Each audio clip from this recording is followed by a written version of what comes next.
Hello, everybody. Welcome to Xbox Ultimate Podcast, episode number. I don't know what episode. This 176. is 176. I could try to scroll over whatever episode this is. It's a sad one. It's a sad fucking episode today, everybody, because this is Jasper's last day on this channel for a while. So, gonna have a going away party. You can see the special overlay designs especially for Mr. Actually himself, Jasper, by the one and only my beautiful wife Kaitlyn. So dude, I guess panel member of honor, guest of honor, or whatever, Jasper, how's it going, man? How you doing? It's pretty good. I finished Star Wars Dark Forces, so I got that game 100% before I left, and I just started replaying New Vegas. So jump back into some nostalgia before I go, and then that's it. I guess I don't know. And you're gone. You're gone. Gone to new horizons. You're going off to the big place in the sky. To amazing things, bro. No, chat. He is not dying. Don't worry. No. Like we said last night on PM the PM, he's going to be a male stripper. Yep. Dirk Diggler. Yep. 100%. He found out his true calling. But for real, man, we're going to miss you. Thanks for being here on for the last couple years. It's just been a blast hanging out with you and playing games and talking games and all that kind of stuff, bro. And we're gonna try to have some fun tonight. There's not like a lot of super awesome gaming news, really. You know what I mean? But gonna have some fun. And guess who decided to make a first appearance on the channel, actually for the first time in a long time, specifically for Jasper, I think. But hey, first to my heart, my lovely wife Kaitlyn. What's up, babe? What's up? Yeah, I wasn't gonna miss this show for sure. I had to be here. Yeah. But I don't know how long it's been since I've been on here. Quite a while. Has it been over a year? It's been that long? Yeah. It's gotta be. Yeah. It's pretty crazy. Yeah. It is. Was it the 100th episode? Maybe. Is that the last one? Maybe. I've just had a lot going on. Yeah. But like taking care of Mav as he's dying. Yeah. But like I've been taking care of myself, and then he had to go ahead and get sick. Yeah. He came down from PM in the PM last Thursday, and he was like walking down the stairs. I think I'm coming down with something. And I died a little bit inside when I heard him say that. Because I know what that means.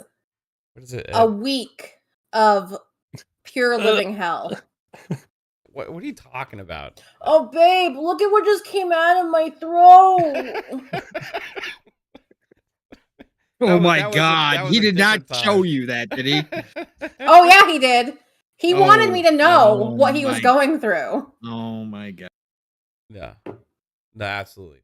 I don't do that. I'm not that big of a baby. I just move on with my life. Just regular life. Yeah, no. You are the you know what? This is a pretty bad cold, babe. It must be the flu or something because my body aches. I think I'm gonna have to cancel a week of shows. Oh. There's no way I can do it. There's just no way. Yeah. All right. I'm calling it, babe. Thanks for being here. Yeah, appreciate you. Love you. Fuzzy Belvedere, fresh off of the boat. Oh, there she is. Hey, baby. Fuzzy Belvedere, fresh off a boat, just went on a vacation. No, you work hard, you know. So it was much needed vacay for you, bro. How's it going, man? Oh, it's going great. Glad to be here with you guys. Man, just the little bit I was able to scroll on Twitter, people still attacking each other over craziness and, you know, the industry self-imploding to some extent, but there's a lot of good stuff out there, a lot of good games right around the corner. So, man, and Jasper, man, best of luck where you're going. But ooh, this is gonna be a fun one tonight. Definitely gonna be a fun one. So let's do this. Yeah. Thanks, man. And then got the one and only Pong Soul. What's up, Pong? What's up, everybody? Welcome, everybody, to Jasper's last show, his going away party. I wouldn't miss this for the world. So it's been one hell of a week, but I'm glad to join you guys on a Friday night. And of course, it's amazing to have Kaitlyn here since she hasn't been here in so long. She just likes to give me shit on Twitter when I give her husband shit. But that's besides the point. It's good to see her face again. Thank you, Kaitlyn. And then, of course, great to see the chat again. Like Mav said, we had some big conversations last night, Mav, Jasper, and I, but really not a like quote unquote great news week. Like a lot of just, oh, this kind of sucks. Like what's going on kind of stuff. Yeah. But still glad to be here. Jasper, seriously, brother, I said a lot last night. And I'll just say it again, man. You were a special part to our family because you aren't dying. So you still are.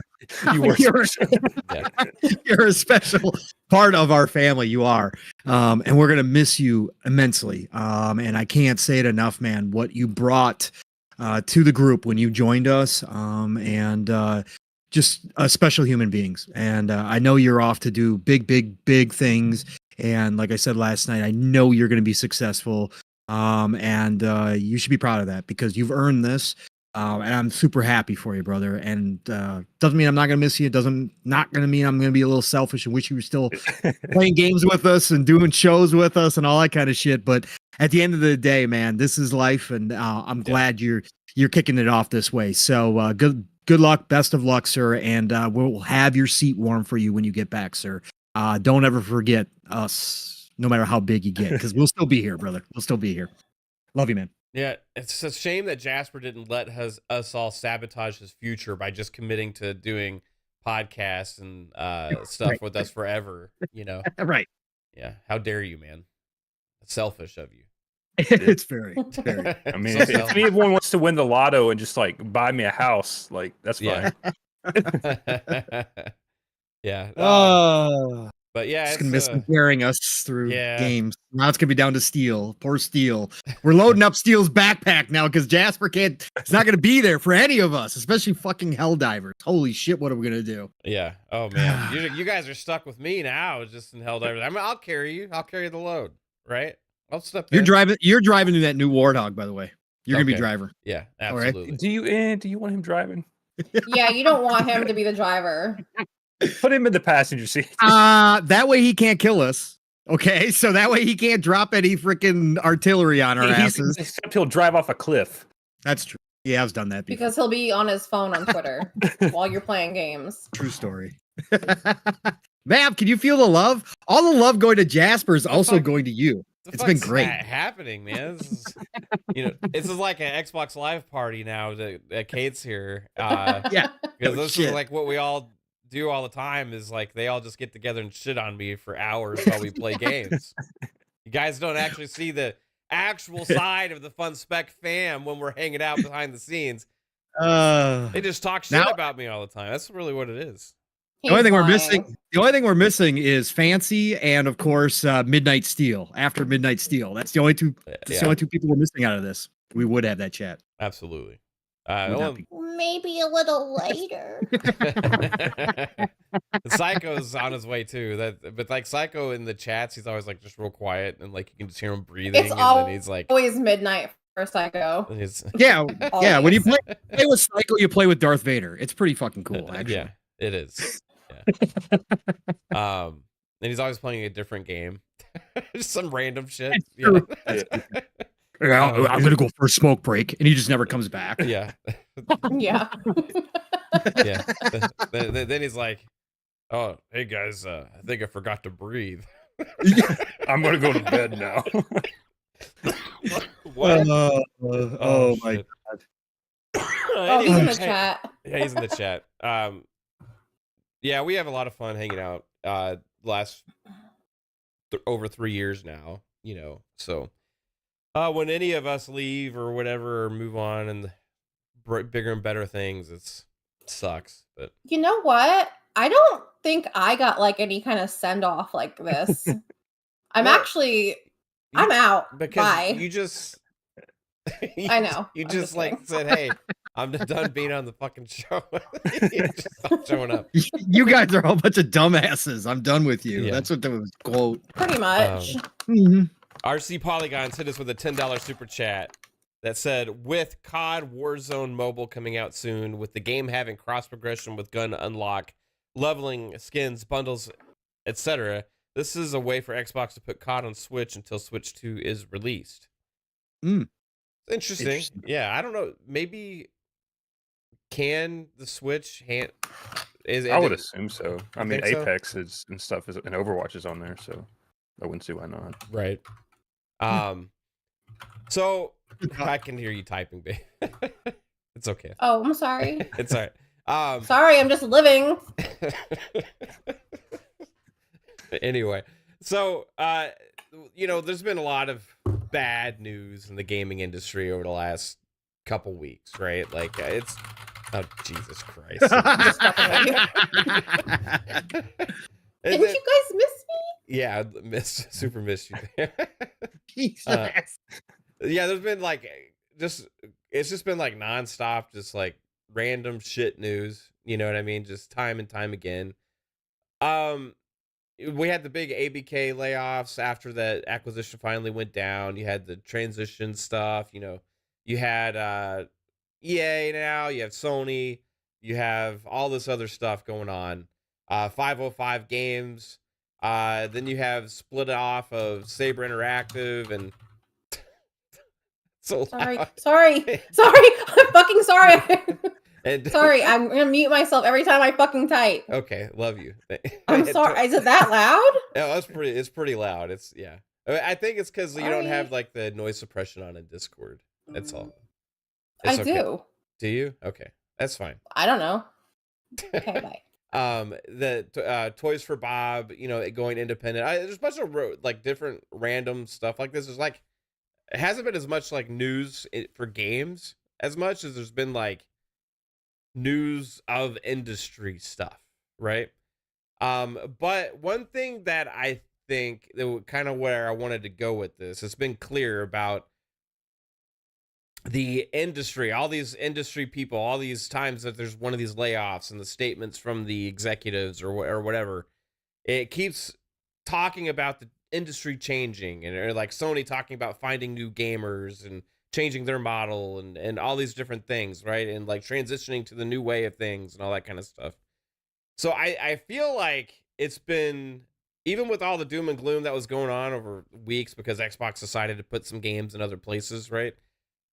I feel like it's become more apparent than ever for people that were kind of like not seeing the future with Xbox's model for a long time. It's becoming more and more apparent that they were just a little bit ahead of the game with all that stuff, right? Where have we heard that before? Jesus. We've been talking about this stuff forever, right? Like really forever now. And with their model branching out the ecosystem to all these different devices and all these different things that they're doing. And it's like that's where the industry's going. And you can really kind of see that now. And all these different publishers and gaming companies are trying to find how to branch out past the regular console market now, right? So I kind of wanted to bring it to that, like Xbox's head start in this a little bit, because Sony's trying to do this now, play catch up. Xbox hit the slam dunk with getting ABK to add to this, right? So now, even with all the stuff going on the last few weeks or last 6 months or whatever, it depends on how far back you want to go and look at it. I think really the strongest position out of the console market is Xbox and Microsoft right now going forward.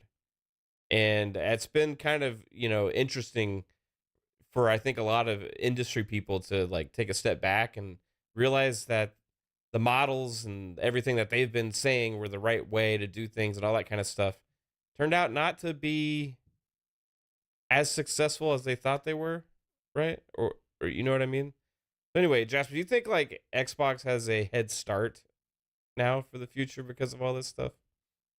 Yeah, I mean, I think we've all kind of been saying that for a while now. Like, the Xbox is always kind of ahead of the game, and we've seen that in the past that they were the first with Xbox Live, they were first with Party Chat and stuff like that, and now I think they're the first to kind of push this digital future narrative. And whether that's good or bad right now, I don't know if it's the best timing for it, but we'll have to wait and see. I mean, we're also seeing that, like, even Games Radar just came out the other day with an article where they were talking about how PlayStation is transitioning to PC. So, like, even now the games media is kind of starting to accept the fact that Sony's just starting now to get into PC, and Xbox has been in that way for the last 5-6 years. So Yeah. It seems like everybody who was talking about like PlayStation and the gold standard, how to do things right now that they've had their layoffs and made the statements that they have, when they've come out and said that their business model sucks ass and they don't know how to make games anymore. Um, they talk about their studios, about not knowing what they're doing, and it's just weird stuff. Like, and this is from money people talking, right? Um, and it's kind of like opened up some eyes. Have you seen that, Fuzz? Like, people actually starting to realize that maybe that wasn't the only way of doing things all along, and maybe they were kind of wrong. I kind of see people backtracking. Yeah, I mean, with this whole transition that Xbox is doing, and versus like Sony being like a couple of years behind, or a couple of years or steps behind, uh, it looks like now, if as we're moving into this more, play wherever you wanted to type of phase as far as gaming, where you're playing on your PC, playing on the console, and then transition to your phone or to a portable and things like that. I think it's now become more of an acceptable thing. Like before, people used to just basically poke fun at Xbox, like, oh, you don't have any exclusives. The whole purpose of a console is to keep things there. And now with them, having it on PC for almost forever, and you getting that dual entitlement, now people are starting to see why it's such a good thing to have in comparison, where other platforms aren't doing it. But as far as the backtracking, I think, given what we're seeing in this whole landscape of closures and missing targets and stuff like that, they got to put things in more places to get some of their funding back, because it looks like now you got AAA games at like the 300 mil range that might just barely be breaking even when they reach 10 million copies. Like before, 10 million copies was like a grand thing to Yeah. reach. It's like, oh yeah, you've made all your money back and then some, and that can probably fund the next title. But nowadays it's like, well, your licensing fees are just barely paid off, and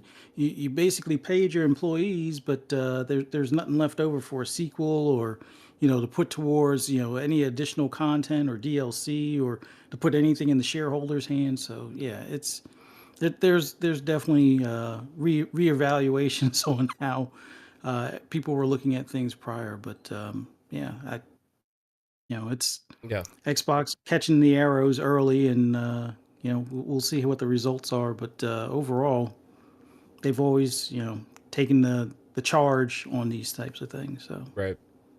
Yeah, it's been interesting because Xbox has been kind of like the dog of the industry a little bit. Like, it's just easy for them to get picked on, or because of the console sales and all that kind of stuff, right?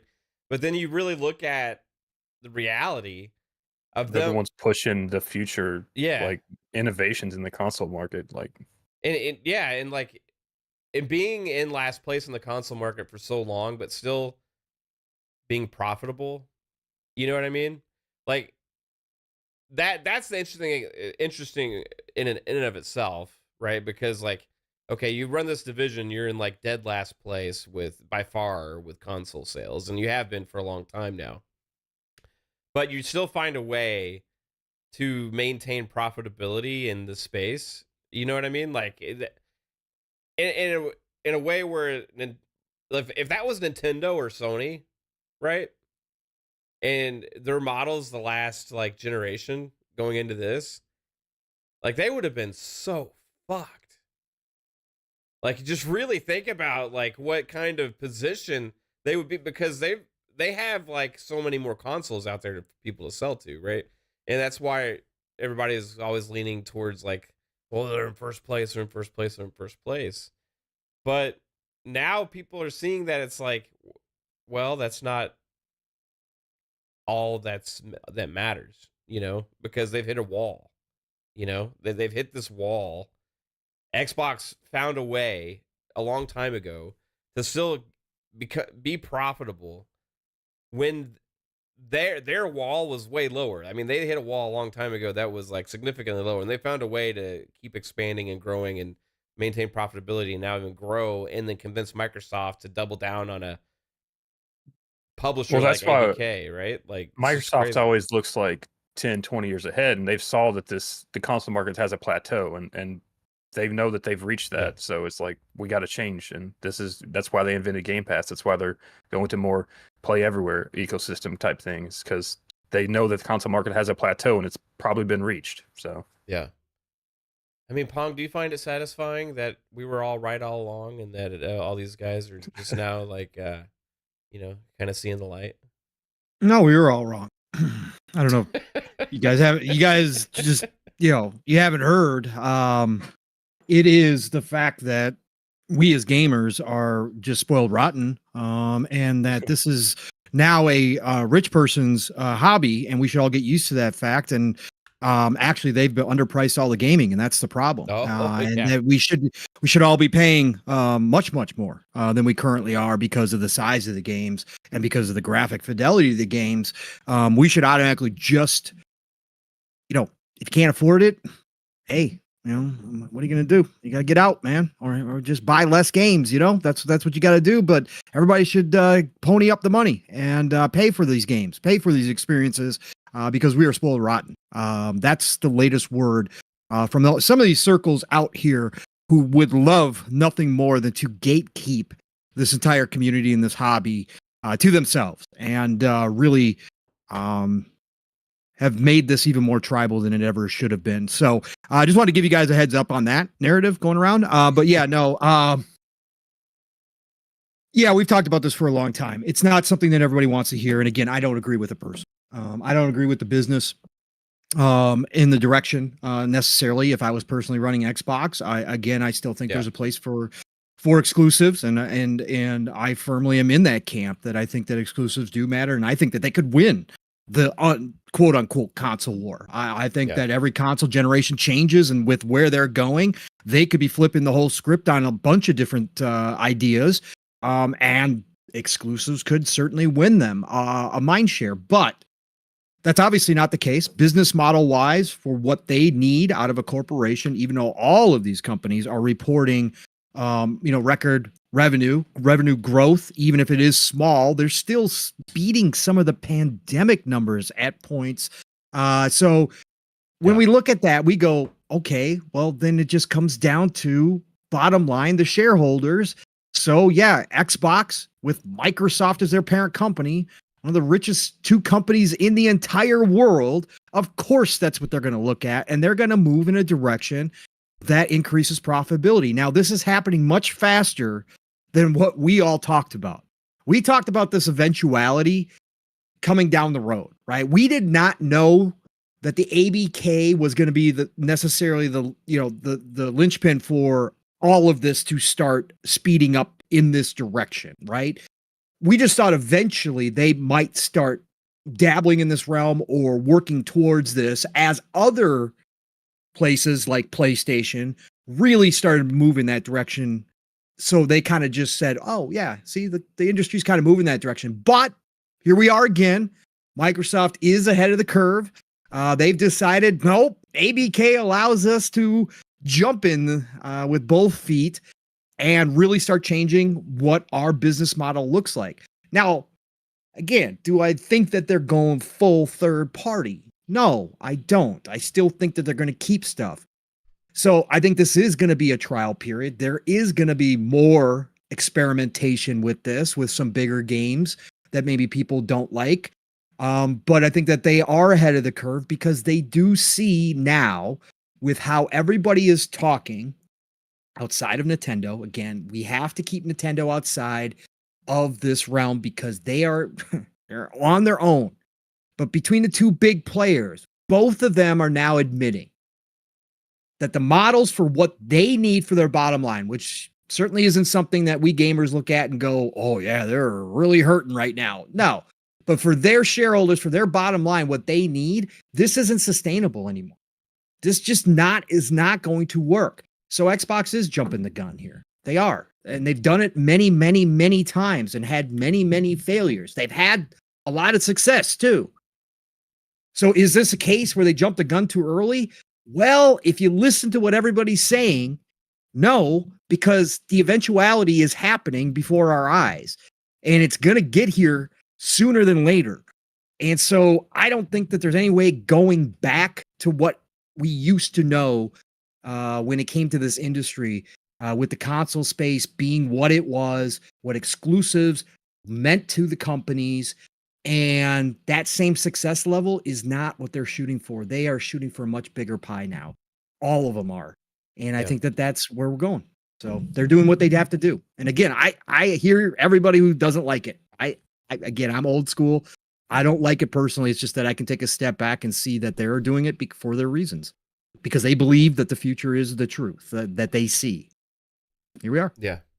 If there was any question about what their vision was for the future, I think when they doubled down on ABK going into Game Pass day one and all of that at that business update event thing that they had, when they kind of doubled down on that and re-emphasized the core principles of Xbox and the fundamental aspects of what makes the ecosystem, right, different, like that really was driving home that this is their vision still of the future, and that's going to be what they push forward. And this is why they got ABK. And we're going to start, we haven't even seen the fruits of that yet. Like, Diablo is not going to hit until March, right? Into Game Pass, you know.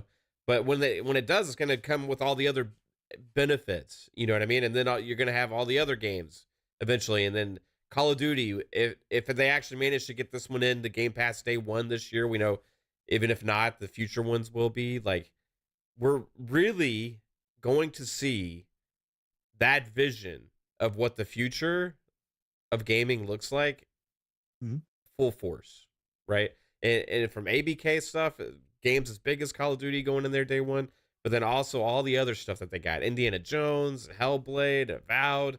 Like, this is really something that nobody else has. Like, PlayStation doesn't even have a damn game this year. Like, but they have... Oh, that's good, though. That's good now again, man. Oh, yeah, I saw that, right? I saw that. And, like... Never fails, bro. It just never fails. But, like, we got all this stuff going into subscription service that's playable across all these different devices. You know what I mean? Just insane. But people were, like, argue against that. You know, it's like, I'd rather pay more for less, or get great quality stuff and get a lot more for less. I would rather get more for less, as long as the quality's there still, you know what I mean, and have more access to it.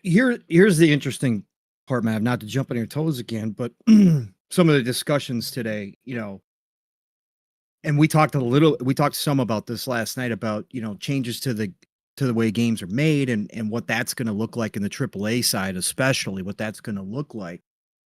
And it is going to be curious to see how Xbox, with all these studios and all this content, does, if they do, alter their plans after we get through the initial drops of games that are already in production. What does Elder Scrolls 6 look like? Is that a full-blown, gigantic, as Todd said, the biggest, you know, RPG that has ever been created, the biggest fantasy RPG was what he's shooting for? Does this alter that? Because I do think there is some thought that we are going to see even less risk taking now. And we saw that with the cancellations of some of the games already. We're talking about games that you, me, and the rest of the panel, and probably almost the entirety of the chat would say have a good chance of succeeding, like the Mandalorian game or whatever that first person shooter was from Respawn, like Twisted Metal coming back from PlayStation. Like, those two, like, seem like they should be good, but they got canned right away. And again, we don't know what they looked like internally. We don't know if there was problems. We don't know any of that stuff. But just from the outside, you would think those types of franchises would hit. But then you got EA saying we're stepping away from licensing IP because it's so damn expensive and it's too big of a risk, which I agree, which may help things because maybe the licensing costs will come down a little bit. But I think that we might be headed next gen towards a possibility where we see even less risk taking. We see smaller games, and we might see less games overall than we are currently right now in what I'm calling the golden age. So I think that people have to realize that this could also be a ripple effect from all these changes as well, that we might be in the best gaming we've had. And I know some people disagree and don't think gaming's in a good spot right now, but just in terms of amount of content, we might only have a few years left of this, and then we might start seeing it get shut off a little bit and the valve starting to tighten down a little bit as these companies figure out what they're going to do. So people got to be ready for that too, but interesting conversations out there about that as well today. So I thought that was something to bring up. Yeah, for sure. Babe, we have a super chat, and I'll see if you can answer this. Spartan661 with a $2 super chat said, when will we get a Kaitlyn emoji? Ooh, I don't know. Do you have any room for more? I don't know. I guess I could just get rid of all of any to do with Jasper. Just get rid of Yeah, Jasper. you can just get rid of mine. Just get rid of the actually guy. You know? He left. He's leaving us so just get rid of him. He's out. Just put your own emoji in there now. No, I'm not gonna do that. We'll see. You should just put some lips or something. It would be great. It'd be fantastic. Some People would use them all the lips. time. Lips. Yeah. Is that all you think about when you think about my wife? His lips? She's always got she's already got a lipstick on. Yeah, exactly. She's got beautiful lips. There's nothing wrong with that. What's going on? Natural, baby. There we go. See? I agree. All right. You should. Amit, yes, you could be right. They could actually be the opposite with smaller games. There could be more smaller games, but they are also talking about the fact that there's not enough time for people to be playing all these games because the big games are still going to be out there that soak up everybody's time. So everybody's still going to be competing for that limited space, and just putting out smaller experiences all the time doesn't guarantee you that you're going to have those people buy more smaller experiences, right? So they might just slow the whole kind of process down.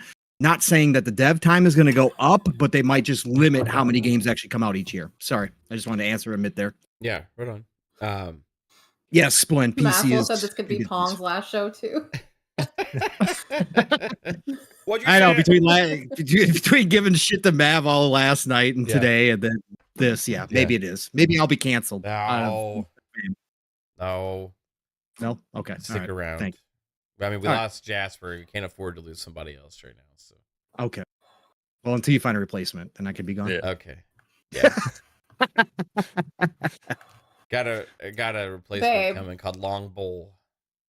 Ooh, nice. I Babe, like you it. were making me crack up Yeah. when you took your vape Uh-huh. and you blew it out. You look like a fucking dragon. Like a dragon? You know, when dragons blow that smoke out of their nose. Yeah, you look like a fucking dragon. Thanks. Dragons blow smoke out of their nose, right? Yeah. Yeah, And Mav looks exactly like a dragon. exactly. Yeah. Arr. That's what she says in the Yeah. bedroom too, guys. I'm dragging these balls across. Oh my god. Oh, God. Oh shit. Oh, we're gonna get Psycho's not even here yet. We're already getting off the rails. Yeah, I'm curious, kind of like though. Trying to get back on track. I am curious though, like where this stuff, because like it all continues to happen, because I don't think we're done with all this change right now. We've had more rapid change, I feel like, with game cancellation, studio closures, like publishers going and gaining independence back, like studios going, there's the typo, we love you, baby. The studios going, I'm sorry, fucking studios going independent, all that kind of stuff again. Like it's such a rapid pace now, man. Like it's crazy. Like it's even faster than the buildup with, after COVID and all the acquisitions and hirings and all this kind of stuff. It feels like this kind of reset, as we called it yesterday on PM and the PM, is like even faster now. And I'm really curious what the state is going to be with all of this when things kind of settle down again. Because I'm trying to think about what could be next, right? And thinking about what could be next is kind of like scary thing when you start thinking about some of these publishers and stuff like that. Uh, Fuzz, how long do you think this is going to continue? Like with this reset thing? This reset slash volatility and lack of job security for some of these devs, I think, is going to continue throughout the year and maybe even into next year. I think the big elephant in the room that everybody tried to push back on initially is going to rear its head again, which will be AI. Yeah. These companies are looking to save money, and there's whether we complain on the internet or we try to say we're going to boycott a game, even though most of the time when you say you boycott a game, it usually sells better than it would have probably originally. I think AI is going to be the big thing to kind of either save costs as far as whether it's voice acting that may take a hit or some development time as far as environmental development. Some of these, not not random generation, but like all the stuff that they use as far as these tools that they could put to use to save some of the production time. I think that's going to be the next step, and people can either push back and say, "Oh, I'm not buying that game," but then these companies will just Yeah. stop telling you when they start using this stuff. So I think that's going to be the next, big, swing that these companies are going to take. Sure, there's going to be some developers out there that'll, let everybody know on the internet, yeah, I lost my job to AI type of thing, but it's going to be almost like that necessary evil to save costs. The other thing would be, and I've said this before, this whole $70 game thing, and I know Yeah. Pong was talking about how like there's some knuckleheads out there that want to pay $80 to $100, which is pure ridiculous. But the $70 thing, I think, was that line that was just too far, and it's not the case for everybody. Most people are like, yeah, I'm fine with it at this point. But if you look at like your biggest selling titles, I don't think there's one $70 only title that's reached 10 million copies. Like every last one that has a $70 component also has a cross-gen $60 component. And that's like that should tell you if we're not getting these $70 games to cross that line, people are a lot tighter with their wallet. And you could try and blame Game Pass if you want, but I think even if Game Pass didn't exist, it would still be the case. Yeah. So whether these companies start going for those smaller experiences at the $40 and $50 range, I mean, look at Power World, look at Helldivers at that lower price point. Sure, they're smaller games, smaller budgets and whatnot, but people are quicker to part with $40 than they are $70. So Yeah. something's got to change in that regard too. It's kind of like what Phil Spencer was saying too, like, is about, well, we can try and find ways to charge our existing customers more, right? Or you can try and find more customers, right? And that's kind of at the heart of the real problem in the industry, I think. Whereas I feel like a lot of the corporate people are like, oh, there's not enough people now buying these big games, and like there's not enough growth and all this kind of stuff. So all of the prices are still going up on game development. The years of development keep increasing, all these other kind of things, but like the player base isn't increasing. So there's two minds, right, where that charge more thing, right? And you can do that in multiple ways. You can games of service the shit out of it, and still charge $70 as well, as like some games do. Or you can, try and expand your player base somehow, right? That's what Microsoft has kind of tried to do, But they have a unique thing where they have multiple access points and multiple ways to paying for your games, right? Whereas these other companies have kind of missed the mark a little bit on the strength of that for access. Because if you're looking for engagement, you're looking for different ways of getting people's money and growing that, sticking to just one idea that's limited by hardware in the first place and limited by attached, like, how who upgrades when and all that kind of stuff. Like, there's so many different factors. You have this wall that's been there to begin with. Like that's do you think that's the core aspect of it, Jasper? Is like Xbox kind of just broke down the walls I to mean, I think that's part of it, but also at the same time, like all these companies nowadays are also there's only a certain amount of people in this pie, and they're all competing for that same amount of people. So it's like, yeah, how do they grab more people out of that? And they've tried it with like they've done all their analytics and research and stuff. They're like, you put a day zero battle pass in it, it's like a month long or whatever. Then your first season comes out. It's like they've done all this research to try to get engagement as long as possible. And I think that's part of the problem with the industry is all these companies now have this data that says if you put this many microtransactions in, they'll stay for this long. If you do this, they'll stay yeah, this long. And now all these games have that data, and it's just like, well, we're not seeing as much, I guess, flip flop between games nowadays too. And it's $70. So then if you buy a $70 game, you're like, well, I want to get my money's worth, so you may stay a little longer, or whatever. And it's just everyone's yeah. competing for that same piece of pie. And or you can just play something for free. Yeah. You know what I mean? And like play it for hundreds and hundreds of hours and just be completely content, right? Because some of the free to play games are absolutely awesome, and people are completely content with that too. I feel like, and I've been kind of against, when the $70 thing came out originally, I was always like, it's not necessarily going to work. You know what I mean? Like, it just isn't a certain thing where it's like, hey, we need to charge more, so we're going to charge more and expect that to recover our cost. That doesn't necessarily work that way. Like, and I feel like, the arguments always made for that about gaming, oh, the games haven't gone up over all the years and all that kind of stuff. We're like overlooking a lot of factors about how much growth there was in the gaming industry to where there's more and more players, right? So Yeah.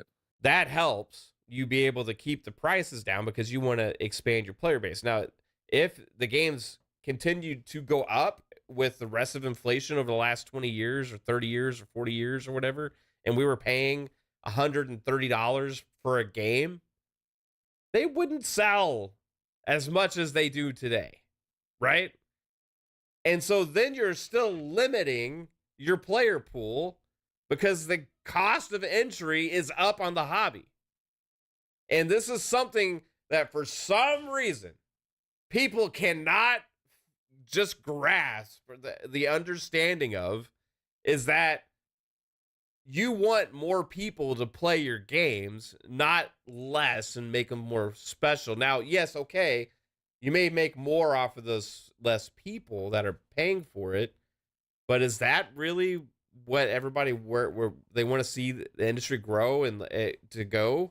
Is like make it more niche, more isolated, just for the more enthusiasts that are willing to pay even more and more money. Like, I mean, when you look at it, like a lot of mobile games, like there's that 1%, they're called whales or whatever, where they spend like $5,000, $10,000, $20,000 on one mobile game, and those are the people that kind of just keep some of those mobile games alive because you're like, just because they're the 1%, I mean, they're still spending more than the 99% on those games. So maybe if you can target those people and just get them to say, then that's good enough for some companies. I mean, right. 108 Dragons TV with a $5 super chat. Shout out to Lemon. Said the industry is changing and we don't know if it's for the best or worse, but me and Pong dealt with the crash. Let's hope not. We don't want to see that again. Nope.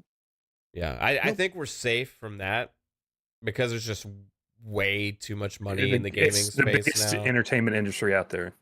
And it's growing still. Yeah. That's the whole thing. We're not seeing necessarily a regression, right? We saw a regression in the time spent on it because of the pandemic being over, people going back to work, all that kind of stuff, right? That fluctuation obviously was going to happen at some point to whatever degree it has, but we're still seeing growth. We're still seeing more people play games than the previous years. We're still seeing that. It's just now we have more games than ever before. Again, I said it last night. I think I read somewhere that 12,000 games were launched on Steam last year. Like, that shows that this industry still has room to maneuver. Now, could it contract a little bit? Yes, that was my thinking when I brought up maybe we see less content overall through the time, but new studios are still being open. But at the same time, like with AI, Yeah. like you're going to get Right, those you indie could have devs that can more. pump out smaller projects faster too. Well, yeah, and it could get to the point where I could sit down and make a freaking game, right? And start launching games without knowing how to program, right? We could get to that whole stage where I don't even need to know how to code, and that changes everything. And then it's just going to be a complete battle for time overall. But I don't think that we're going to see a crash like we did. We could see some contraction. We could see some narrowing of the big companies for sure. But I don't think there's no indication right now that this industry is on a downswing in terms of players or in terms of money spent overall. We're still seeing record revenue from most of these companies. Well, and then there's a key aspect with that too that I feel like back then there was way less companies making games, right? And putting games out there.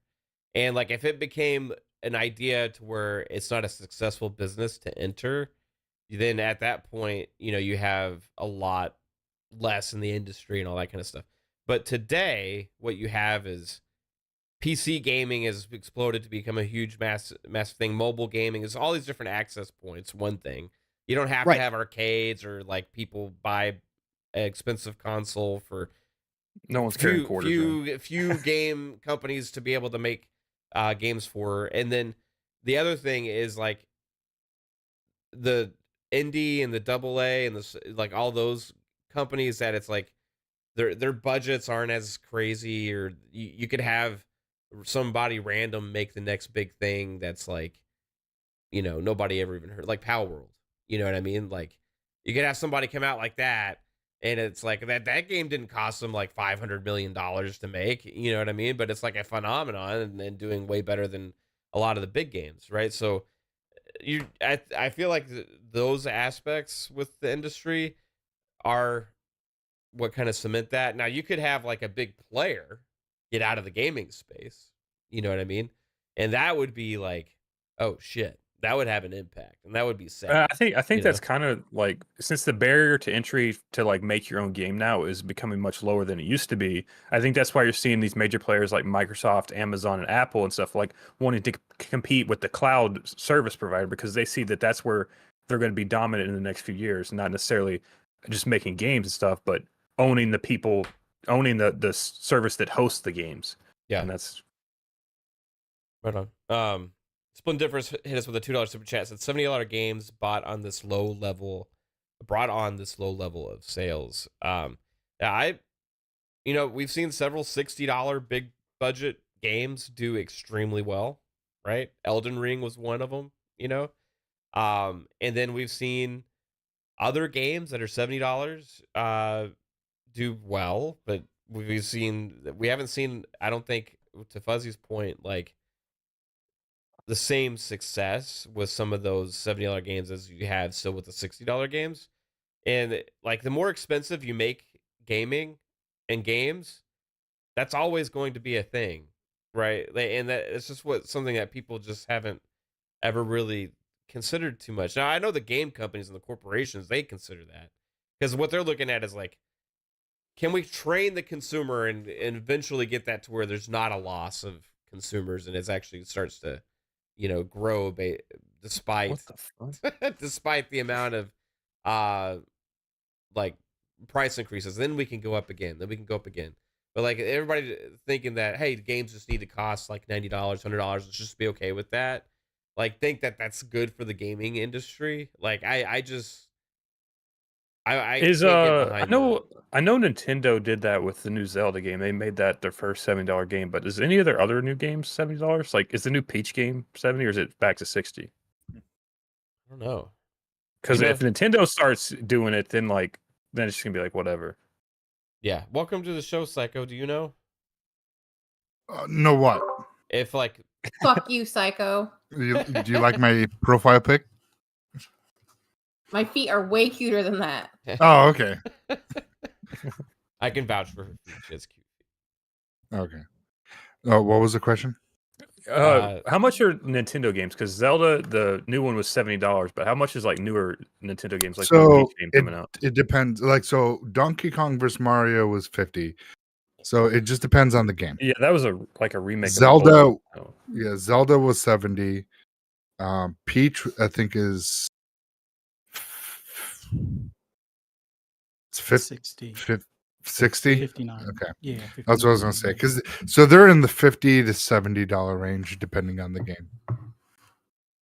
Yeah, so Zelda's been the only one so far. But they did publish Skyrim Anniversary, and was that 70 or was that just 10, Yes. or was it 60? That It was was 70. I remember it was $10 more than it was on Xbox. So I don't know. Y'all remember? I think that one was 70 because we were like, what the heck is Bethesda doing? Or Right. something. Yeah, but it was Nintendo, right? It was Nintendo. Yeah. So anyway, yeah, I don't know. Like, I think the Switch 2 games, like the big ones, are going to be 70. I think I don't think we're seeing. As much as I'd like to see it, I don't think we're going to see a regression from these publishers trying to charge 70. I think it's been accepted too much, and it will get eventually normalized. But I don't see them going up from that for a very long time, because it did not go over like I thought they were hoping it would. And maybe it's just because of the way that the economy and all that stuff's been kind of the last couple years, right? Everything's getting more expensive. People are trying to crack down on some things, so gaming is a hobby, at the end of the day. It's not a necessity. Well, it is for me, or for you guys, right? But it's the hobby for the rich, I heard. Right. Yeah. Get the fuck out of here. The more expensive a hobby is, the less people that will partake in it. It's just the way it is, Yeah. There's so a couple things trying to remember what I heard. With the whole game development with the AAA games, I definitely see industry wide slowing down the frequency of AAA games, figuring out what would be a good game to release, in that fidelity versus something that could be a different art style. So it's kind of like how we saw like things like Grounded. There's that one game was a Small Land that went more of the realistic look, and that could have been too much for a game that as Grounded, what Grounded brings and what they could do with it kind of opens up a lot more possibilities, because you don't have to be super realistic. You can pump out content sooner than later. And I definitely see others looking at, okay, we were going to take this route, this art style, and with whatever engine, but now let's look at what's going to benefit they're going to look at the bottom dollar at the end of the day, because with all these layoffs and everything, so they can make and save a little bit of money and present shareholders and whoever else oh, look, here's something, because our $315 million game didn't hit the quite as we were projecting. And it comes to the fact that a lot of gamers, I'm noticing now, there's a switch to PC more in the console. Like with the PS5 and Xbox, you definitely see that with Xbox. There's a big shift to PC, and a lot of, and with PlayStation, you slowly starting to see people do that, because if you want the highest fidelity, I don't even think it's that, honestly. I think it's because it's the influencers and the Twitch streamers. They all play on PC nowadays, and that's what kids see. They see whoever they Well, watch every day playing on PC. It's like, because and they want to do that. not too many people can sit there on their PS5 and stream. That's why they have. That's why they No, go. I'm just saying. I think that's why a large majority of the market switching over to PC is just because kids nowadays, they want to be the next big streamer or whatever, and that's all they watch and all they want to do. So, Well, in the casual market, yeah, that definitely could be one of the factors, 100%. But I'm for the diehards, the people that are like, I love console, and then they're kind of seeing that, at least in the console in space, that they're not, at least on PlayStation side, they're not pumping out games on a regular as they used to. Because in the past, I mean, look at what it was at 2019 and 2020. You had, what was that? God of War, Ghost of Tsushima, Last of Us. You have a lot of games that do that. So yeah. Mav's smelling something. Yeah, man. I agree with everything you just said. You're so stupid. I didn't know what you were talking about. What? Why would you think it was that? Because I was trying to remember, like, what the fuck you could be talking about. Anyway, We've all right. been doing it for days. Whoa. Anyway, inside. You were supposed to like hop up and down. Oh. Okay. Thank you. Anyway, all right. So, Pong, like, game prices. I feel like maybe we're on the same page on this, but I don't know. Like, charging more, is that the way to fix things? I don't know. No, I mean, because again, I think, okay, we're the 1% of gamers, right? Most of us. Yeah. We probably are in the 1% of what's spent on gaming for a consumer per year. We already have the argument out there that most gamers, the biggest piece of gamers, are casuals on mobile, or they are playing Call of Duty, Madden, Fortnite, that kind of shit all year round, right? So we are the 1% of the gamer. And I think I know Elvin's in the chat saying that, he would see that, he would be okay with it going to 80 or whatever. Let me read his super chat real quick. Yeah, read his super chat real quick. Go ahead. Alvin with the $5. Thank you, Alvin. Says, I actually do think high-end AAA prices should go to at least 80, but at the same time, more games should price themselves lower, like Helldivers and Mix. And I don't disagree with that either. And I think we're going to see some of that. And I also think, Alvin, I think that instead of increasing, I think Insomniac was ahead of the curve with the leak stating that they were going to split, Spider-Man 3 up into 3 parts, potentially 2 to 3 parts. I think we could see some of that. Now, if you're going to start to do this, however, and we got to see better quality. Okay. And I am talking from all the AAAs. I don't want bugs. I don't want 1 billion patches for 6 months to get it right. You better start that stuff. But I think overall, if they increase, that's why I think they might start splitting them up, because I think it's more digestible in pieces. And I don't think people there would be some people who absolutely would say, I want my full experience up front, give it to me all at one time. I don't want to have to wait. But let's say they get the dev time cut down between releasing the first part and the second part, because obviously they'd be basically working on the same damn game with the same assets and all that kind of shit. And you got your first piece 1 year and you got your second piece a year or 2 years later. I think it'd be more digestible from that way. And I think it'd be easier for people to justify spending that money.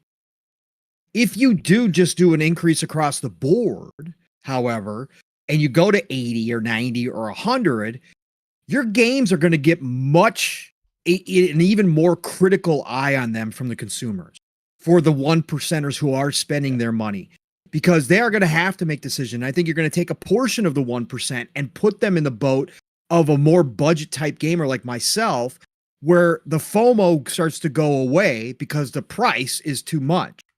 And yes, you'll still have your whales. You'll still have your, half percenters who are going to buy everything. Sure, you'll still get those, but your initial upfront sales are going to go down as more people wait for sales and start really going, is this game really worth it? Like, then I think you do have to get to a point where you start judging your games differently.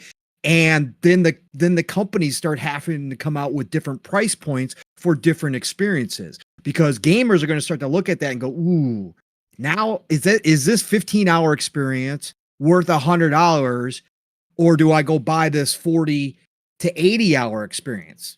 And I think that that's some of the thinking that will start to come in play more and more. Now, I do agree that we've been programmed somewhat already to kind of expect this with the $70 increase, but now with the Ultimate Editions all being at about $100, and a lot of us picking up those Ultimate Editions knowing that we're going to want the DLC, or knowing that we're going to want the battle passes or whatever the hell else they throw in there. I think that, has kind of pre-programmed us, but I do see that part of the 1% start pulling back. And then you see less and less initial sales, and they're already complaining about initial sales on some of their AAAs. So do you risk that? Do they test the water? Sure. Some companies might test the water, but I just don't see it going that way. I would see them splitting it up. I think that's a more reasonable route, splitting the games up into 2 to 3 parts and dishing them out that way. That's just me. Yeah. I think that would be much better.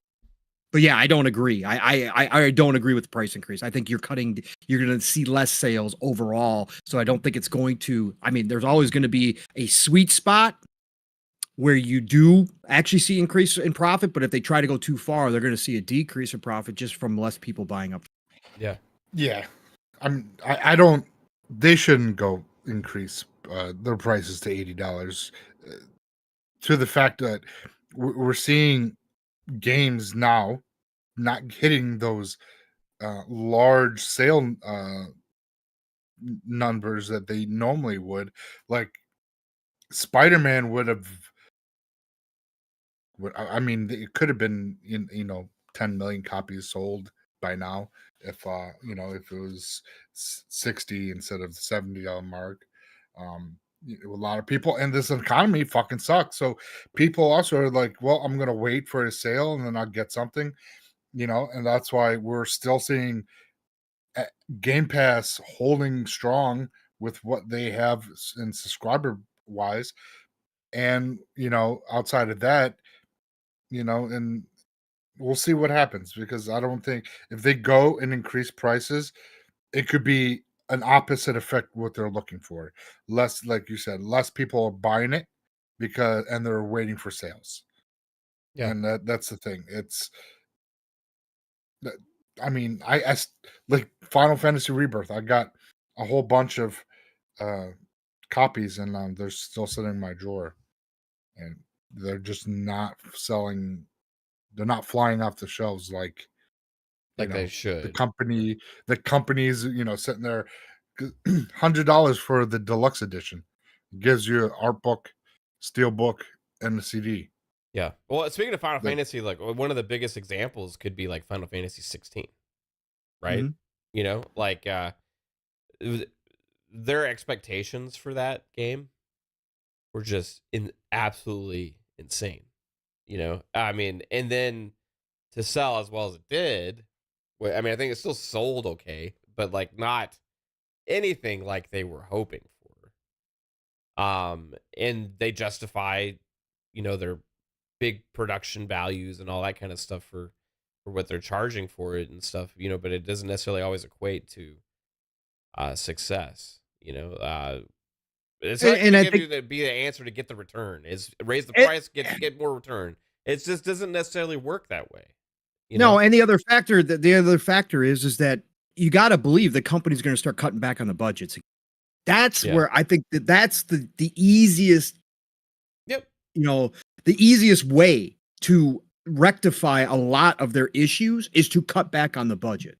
Which Yeah. Yes. Be responsible. Right. That's what I'm saying. And like people are out here going, well, you're not going to get the big experiences then. Again, I don't agree. I think a lot of the devs have gotten away from being very creative in their dev work. And again, this is some dude who doesn't know how to code. So don't come at me like that. I understand that. But I just saw teams back in the day with very small budget do some incredible things on really bad hardware with a lot less tools than that they have nowadays. And I think that AI coming into play and all this kind of stuff, I think that the budgets themselves, if they cut back on the budgets, then the $70 price point and the sales numbers that we're seeing currently for big AAA games make sense for the companies, right? It's just that they've gotten so damn bloated, like legitimately without, and that's why Hiroki Totoki is out here calling out his teams going, you guys don't know business, obviously. You guys may be really creative. Love you that you're creative. You're wasting but you guys too much damn money. Right. And again, I think that's the easiest spot where they can hit their numbers that they need is by bringing down those costs to much more reasonable levels and forcing their devs to do more with less. Period, point blank. And if that means that a $100 game that we get nowadays from Ubisoft becomes a 60-hour game in the future, okay, sure, you can argue that that's a smaller experience, but at the end of the day, was all that bloat necessary? I brought up the fact that there are actual Sony fans admitting that Spider-Man 2 was not as good as 2018 because it was bloated.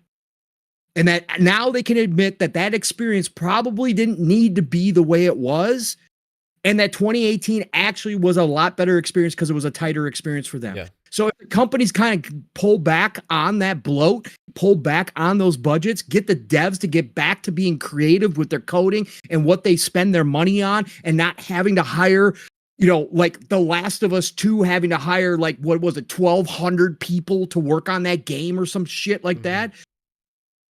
Okay, then that's maybe where the cuts come first. And then the $70 price point makes total sense. And they make their money. How can The Last of It, like, 2 cost so much and like have so many people working on it, but then like Remedy is able to do like Alan Wake 2. Where, like, visually, there's teams showing story wise, I mean, it's like one costs probably way more to make, but like, could you really tell how much more one may cost to make than the other? Right? Couldn't tell the difference between the remastered Last of Us 2 to the standard Last of Us 2. Can you tell that Helldivers 2 is made on an 8-year-old engine that it is not even being worked on anymore, that they had to creatively go in and start programming for to make it work for their game? No. Yeah. And we're to the point too where like people like a game like Assassin's Creed Mirage comes out and like it's like people are like, oh, it's a small Assassin's Creed. Thank God. It's like even though everybody was clamoring for it. But like 10 years ago, that would have been a fucking massive game. Like it just would have been known as being a big game, right? But now like the developers and publishers feel like they have to make these games that last people 100+ hours and like are just extremely insanely huge. I don't want that. And I'm like, again, that comes down to that back to their analytics, and they want engagement. Exactly, Jasper. Thank you for reading my mind. Absolutely, that's the engagement numbers. They're artificially bumping up their engagement number because that is so important to them. Yeah. But now it's becoming to a point, and again, not for me personally. I love open world huge games because I don't care if I finish them or not. I just want the opportunity to go explore them.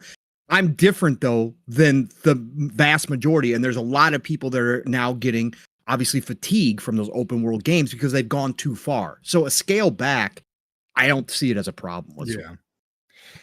Could the location also be a problem as far as for the studios? Because like you mentioned with like Remedy and even like with Ninja Theory, the cost of living of where those studios are compared to California, it's like a ridiculous difference. I mean, that comes down to like even like local politic levels, like dictating economy and stuff. So like stuff's going to cost more in certain places. So. Yeah. Yeah, because I mean, your developer in California, if they're not making at least like low to mid six figures, they're living on the street kind of thing. But the other places, six figures is like they can Yeah. retire off of that kind of salary kind of thing. So Yeah. it those budgets. I mean, I'm not saying that every development studio should move out of California, but at some point these companies are going to start looking at, well, maybe we only keep a small staff, specialists in these particular fields in those areas, and the rest of them we can either outsource or use a sister studio that's on the other side of the country where it's a lot cheaper and salaries are a lot lower and whatnot. So they also have to look at like even the staffing costs in general and stuff like that too. Well, we brought that up too last night. That's a great point, Fuzzy, because we brought that up last night. I brought it up that, when we were talking about the layoffs and stuff and everything that we're seeing going on, it doesn't happen in Japan because the businesses have to be fiscally responsible over there because they have laws for hiring and firing, and they can't just simply do that. They can't overhire on a whim and then just lay off people. They're not allowed to. That's why we don't see it coming from the East. So maybe these companies, again, gets back to what Jasper's point is. Now we're getting into politics and we're getting into all that kind of stuff. But yes, maybe they do have to start looking at some different locales. Maybe they don't have to be in the primo areas all the damn time. I know everybody says, well, that's the benefit of with nowadays, like with connectivity, like the internet connection is becoming faster and more advanced in all the other places. So you don't have to remote live in the hub. Remote work, and maybe that's more of what we get to. But we do see some studios like Rockstar saying you all got to come back to work now because it's time to get down to business. And I know everybody wants to argue against that, but I'm going to call anybody who says there are going to be people out there who work better from home. I'm not going to say everybody. 100%. I'm going to say overall, right? You go to an office for business to do work and you get better work done when you're in the office overall for most people. And these companies aren't going to allow everybody remote. I'm not even talking about just remote work, but like now when a company's like thinking about opening a new building, like let's not open it in California where it's going to cost us $10 million a fucking year to keep it up and running. Let's just open up in like the middle of Tennessee where it's like $100,000. Right. Or in Kentucky where it's 100. Yeah. Jasper's old house. He's moved on. Let's just open up Toys for Jasper Studios, independent studio moving into Jasper's old room. I got $5. That'll get us half. We're good. And there's fucking cars crashing into the studio every other day. Yeah. There's one side. RC Polygons hit us with a $10 super chat. Said, appreciate you. Says, I believe Xbox could buy Epic Games with free-to-play area with Unreal Engine under Xbox. That would boost profits as everyone is a customer. Shut down the Epic store and move their games to Steam. Yeah, that would regulators would have a field day. Regulators would have a field day after ABK. Yeah, with so many different developers using the engine and stuff, like that would be crazy. Plus, also the PC store as well. I don't think the PC store necessarily be as big an issue because it's a smaller PC store comparatively to like Steam and stuff, but like the engines and stuff like that. Plus, also Fortnite, like in and of itself, will also be. You saw how big of a deal they made about Call of Duty, right? So it'd be a lot of interesting stuff. Alvin with $5 super chat says, this year, the year is 2028. PS fans are comparing The Last of Us 2 screen caps to lower cost AAA games from 2028 and will be pissed off. That game messed it up for everyone. True. Yeah. That and Red Dead 2, right? Yeah. Red Dead 2 still to this day. I mean, again, Rockstar screws it up for everybody. That's why when Grand Theft Auto 6 drops, that could be the first $100 game. I'm still not off the train that they're not going to try it. Yeah. NFTs in $100 game. Well, I think subscription. Subscription. Wow. Yeah. I mean, they certainly could, but they could blow even Red Dead 2 out of the water with the way that they're talking. And if they do that, they're going to set back a lot of companies because, again, everybody's going to be comparing. I mean, we've seen them play with subscription with the GTA Online. So GTA is the one game that I feel like they could get away with charging $100 if they wanted to. I like, babe, there's no way we wouldn't buy GTA 6 day one, right? Hell no. Yeah, I mean, We're going to be buying at least 2 what copies. would be the price? 200? 200? Yeah, what would be the price where we wouldn't buy GTA 6 day one? Wait for a sale. 200? I would get it for 200. This is the problem, boys and girls, right? 300? No, I Okay. wouldn't do 300. I would do Okay. 200. Okay. Maybe All right. 250. There you go, Mev.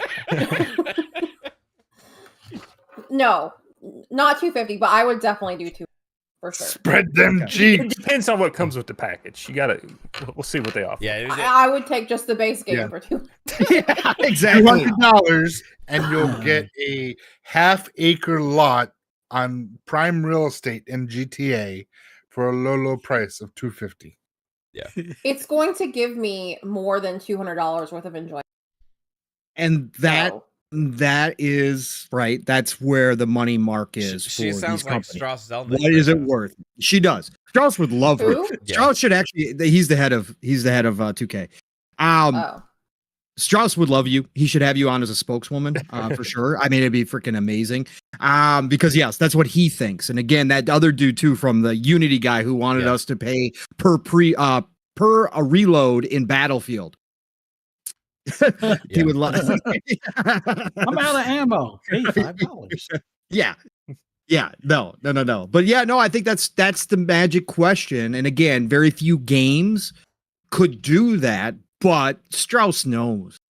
Strauss knows that there's a lot of Kaitlyns out there. There's a lot of Kaitlyns who would do that. And I think they're going to push it. I think they actually are going to push it for the base game. It's going to be interesting. Or do they do like a 2-week early access thing or something like that? Well, they'll throw in some bonus. They'll throw in some bonuses, but they're gonna push the cost. And then they're not gonna throw in everything like a lot of people do, like Battle Pass, DLC, all that kind. They're not gonna do that shit. It's gonna be stripped down version, but they might give you a 2-week access because they know that people will pay a shit ton for that. Like they know that for a fact, and they're the company to push it. They will. 2025, and then the success of GTA 6 will cause everybody to think, "Oh my god, gaming industry is fucking huge again. Let's all start expanding and building GTA 6 type games." Right? Like we need our GTA 6. We need ours, you know? I'm sure it's knowing how much they spent on that game though, and anywhere between 500 million and $1 billion, anywhere in that mark, most companies will say, "Yeah, we don't need that. Yeah. We don't need to take that risk." There's only one Grand Theft Auto. There is only one Grand Theft. Yep, that's true. And nobody's gonna copy. It's crazy when you see them talk about like Red Dead Redemption and like their sales comparatively to like GTA is like, you know, it just doesn't We do only as sold well. 30 million copies. It's not that great. It's only 50 something million now. What do we do? Why even waste our time with that? You know, God, it's so crazy. It's like it's insane comparatively to other games and companies that would like just kill to be able to have a game sell as well as Red Dead Redemption 2, right? But then they don't even like care to like really support it. It's nuts, man. It's fucking nuts. Did you know 3 is the magic number? 3? Or Why? for what? Because that's the number that Data saw on Riker's command thing. And that's when they in the cause and effect episode. That's how they got out of it. Nerds. What the fuck are y'all talking What just about? happened? Psycho, you gonna explain yourself? Oh no, I was looking at the School of Rock songs. What? What the fuck are you talking School of about? Rock, dude. Schoolhouse Rock Oh, after the 3 messages. is the magic number. Magic Yeah. number? The magic number. Thanks for that. I had a long day at work, all right? God damn it. So I was, while I was waiting for my PC to boot on, I was self-medicating. Okay. This is the most Goobles random- or This is like so random, dude. I do It's not so- know what's happening right now. You know, I had to get ready for Jasper. Wait, Jax, whoa, what? pause. Whoa, pause. Pause. I mean, What? Jax82 says, Mav, go to break. Exactly. We had an emergency break. I need to go to commercial break. Get your time out. After these messages. Screen. Like, Jesus. Yeah, Nate Doc says, where are you Don't going do with drugs, this, Psycho? kids. That's what we're all... Don't do drugs. We're fucking all confused. Yeah.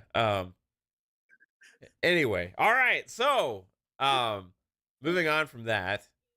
4. 5. So can somebody explain to me how Toys for Bob is an independent studio?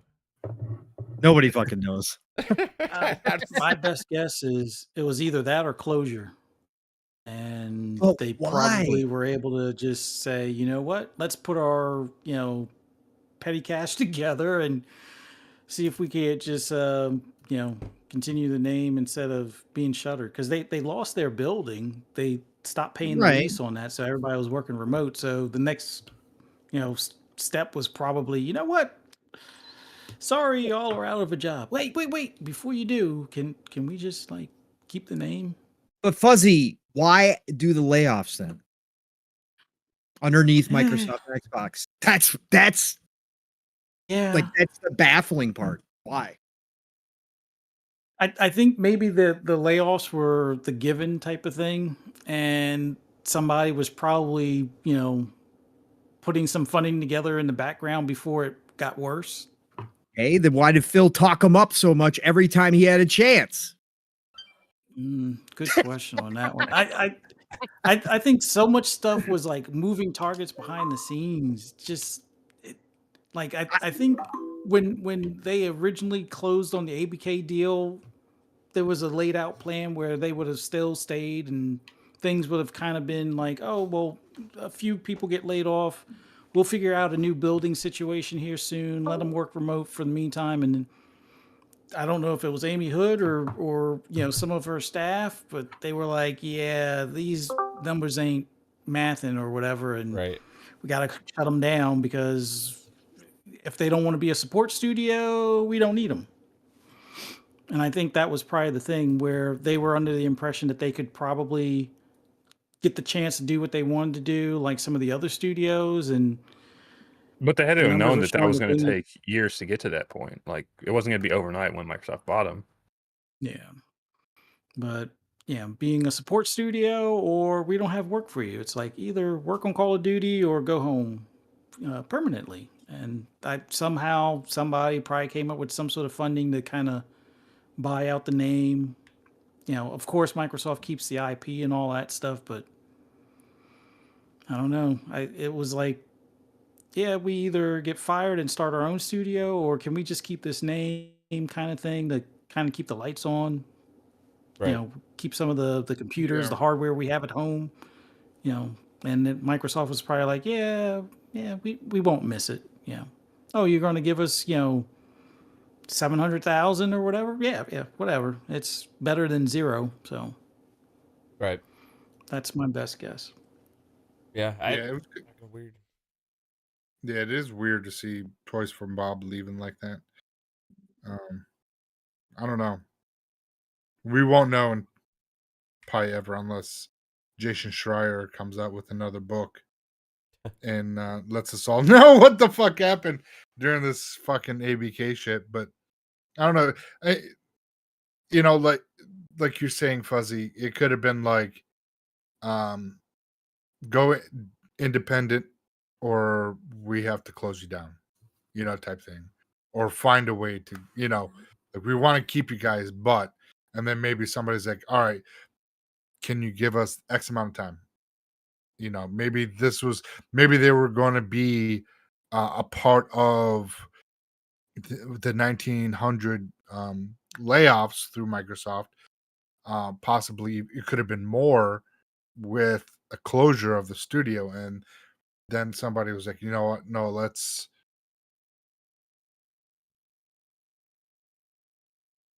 Okay. His PC froze a minute ago, so I think it just froze again. That's probably what happened here. Or he just stopped mid-sentence and just stopped talking. They already started to do this. It's interesting. What the fuck? What happened? You just completely disappeared for like 15 seconds. Oh, Oh, I'm sorry. My PC's been acting up. All right, I'm running that 2012 rig, and it's fucking taking its toll. Yeah, I hear Yeah. you. Good thoughts. I dude. just think that the Toys from Bob could have just very well be because like Microsoft has the IP, so it's not like they can go to Sony and start making Spyro for them. You know what I mean? So right. it's just interesting that this is how the outcome, which is better than being closed, For sure. and Yeah. people shouldn't be. It's kind of weird. Like people are upset that they're split from Microsoft, but it's like, okay, well, what was the option that they had? You know, was it to split off and go independent, or again, studio closure? You don't want that. Right. And they get to keep the name.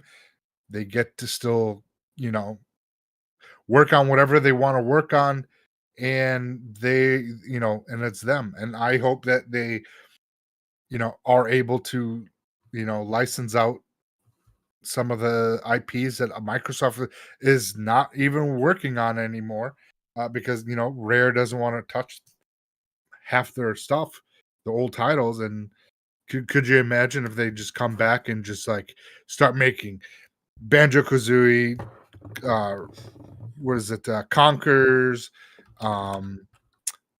Voodoo Vince, shit like that, and then just like be this crazy developer that is just like third party but not first party. Yeah. Yeah. Oh my god, Jasper. I Yeah, thought he that's- got cut off again because it was so abrupt. I did too. Who knows? All right, good talking to you guys. No, you're awesome, man. I appreciate you so much, Psycho. You're awesome. Hey, babe. Overall, like you look at, we were talking in the car a little bit earlier, and like all of this layoffs going on, all this craziness going on, and stuff. Like, what's your overall kind of reaction? Were you talking, or was she just sitting there on her phone? Why do you? I asked you like one little question and then you like wouldn't stop talking. I just like tuned out. Okay, so you don't have anything to add? Is that what we're talking about right now? Is the layoffs? Well, we just started talking about Toys for Bob a little bit, but I don't even know if you know who Toys for So Bob are is. you starting this conversation with me? Yeah, No, what kind of Psycho Toys Picking for went Bob? back- we're and picking- Fuzzy we're was picking- going. Yeah, we're picking back up on earlier. Oh. What was said earlier? Why aren't you telling me this stuff, guys? This is such a weird fucking episode. Well, I mean, what better way Okay, to so send Jasper what do out? I think of the layoffs? Yeah, all the stuff that's been going on the last couple weeks. With you say you've It's- seen it like all on Twitter and stuff, right? I mean, I don't pay attention to it, but it's sad and sucks when anybody gets laid off. But no one Yep. got laid off. No one got What? laid off. Not Toys for Bob. We're not just talking about Well, they did. Well, Oh, what's what do I going think about- on? They did get laid off from What? Toys for Bob. What too, is happening here? Let's cut to commercial, everybody. We're going to commercial. We'll be back when Jasper's gone. Fuck it, Bye, we're doing everybody. live. Can't do commercials because that's the way we have our super chats and subscriptions and stuff. You can't do commercials here. Oh, that's right. We don't have Did ads. someone just say they muted me? Somebody I don't know, muted did- you? Did No. Jasper mute you? What's on muted, Kate? That's fine. I don't think they can mute you. That's not possible. We've lost the It's ability. not possible. Mav has tried. We've Mav lo- has tried. We have lost the ability to speak on Xbox Ultimate Podcast, everybody. There's been too much chaos the last couple of weeks. We don't even know how No. to do this anymore. We don't know No how to, idea. we don't even know how to It have just a conversation. three, and now we don't What- even know what what the did I do? fuck's going on. But like Psycho. What happened? What did I do? The magic threes and fucking just stop talking. Three is the mid-sentence- magic number. Mid sentences. Three is the magic number. It's my fault. Pong disappeared. Sorry. Pong disappeared. Fuzzy is gonna die laughing up there. I think, like we don't even fucking know what's happening anymore. This is all such a shitstorm. Pong said he'd be right back. Sorry, I'll leave. Y'all you're crashing my going away party. Yeah, this is such a crazy like episode, man. It's so fucking weird. Anyway, Nate Dogg said his sound went Jasper the mushroom tea. What? What the fuck are Jasper you talking about? Psycho's just down there talking no matter what's going on. Just like he's in his own world, man. I don't fucking know what's happening. What's No, happening? really, I think it like layoffs suck for everyone. It's sad. Yeah, It is sad. And lots of people get laid off every day. They did. Yeah. And what else? Caitlin? and not just in the gaming space too. Like it's like No, that's what I mean. Yeah. That's what I mean. we've all like I feel like kind of focused on this because obviously we're all gamers and stuff like that, but like this has been going on in a lot of other businesses and industries and stuff like that as well for a while now. But like gaming is interesting because we've also had like cancellations, the game cancellations and the studio closures, stuff like that. Did that not used to happen as much? Like games just getting canceled? Hey, It happened. game cancellations happen all the time. I think it just wasn't as public back then. No, there was a lot of vaporware. Sorry. There was a lot of vaporware that happened. But how'd you feel about the layoffs, Kaitlyn? I already asked her that. I just answered that. Oh, You got to do everything in threes for him. yeah, three's the magic okay. number. It's really sad when anybody gets laid off in any industry. Yeah, it sucks. It happens every day. Okay. Anyway, Fuzzy, help me. Just say something. As far as Poof. Dad here's is Pong. back, so snap out of it, I- guys. Yeah, we need a new host. I feel like Fuzzy or Kaitlyn. Pong, just take over. What the fuck is going on? Yes, Oh, Psycho. I swear to No, God, I if you said ask it Kaitlyn. again, Oh, I my swear No, to God, if you I'm ask not it gonna. No, Pong. Matt said find a new host. I was like, Kaitlyn. no. Not asking Kaitlyn a question. She can be the host. Okay. Fuzzy. Where we going, Kaitlyn? Pong, what do you think of the layoff?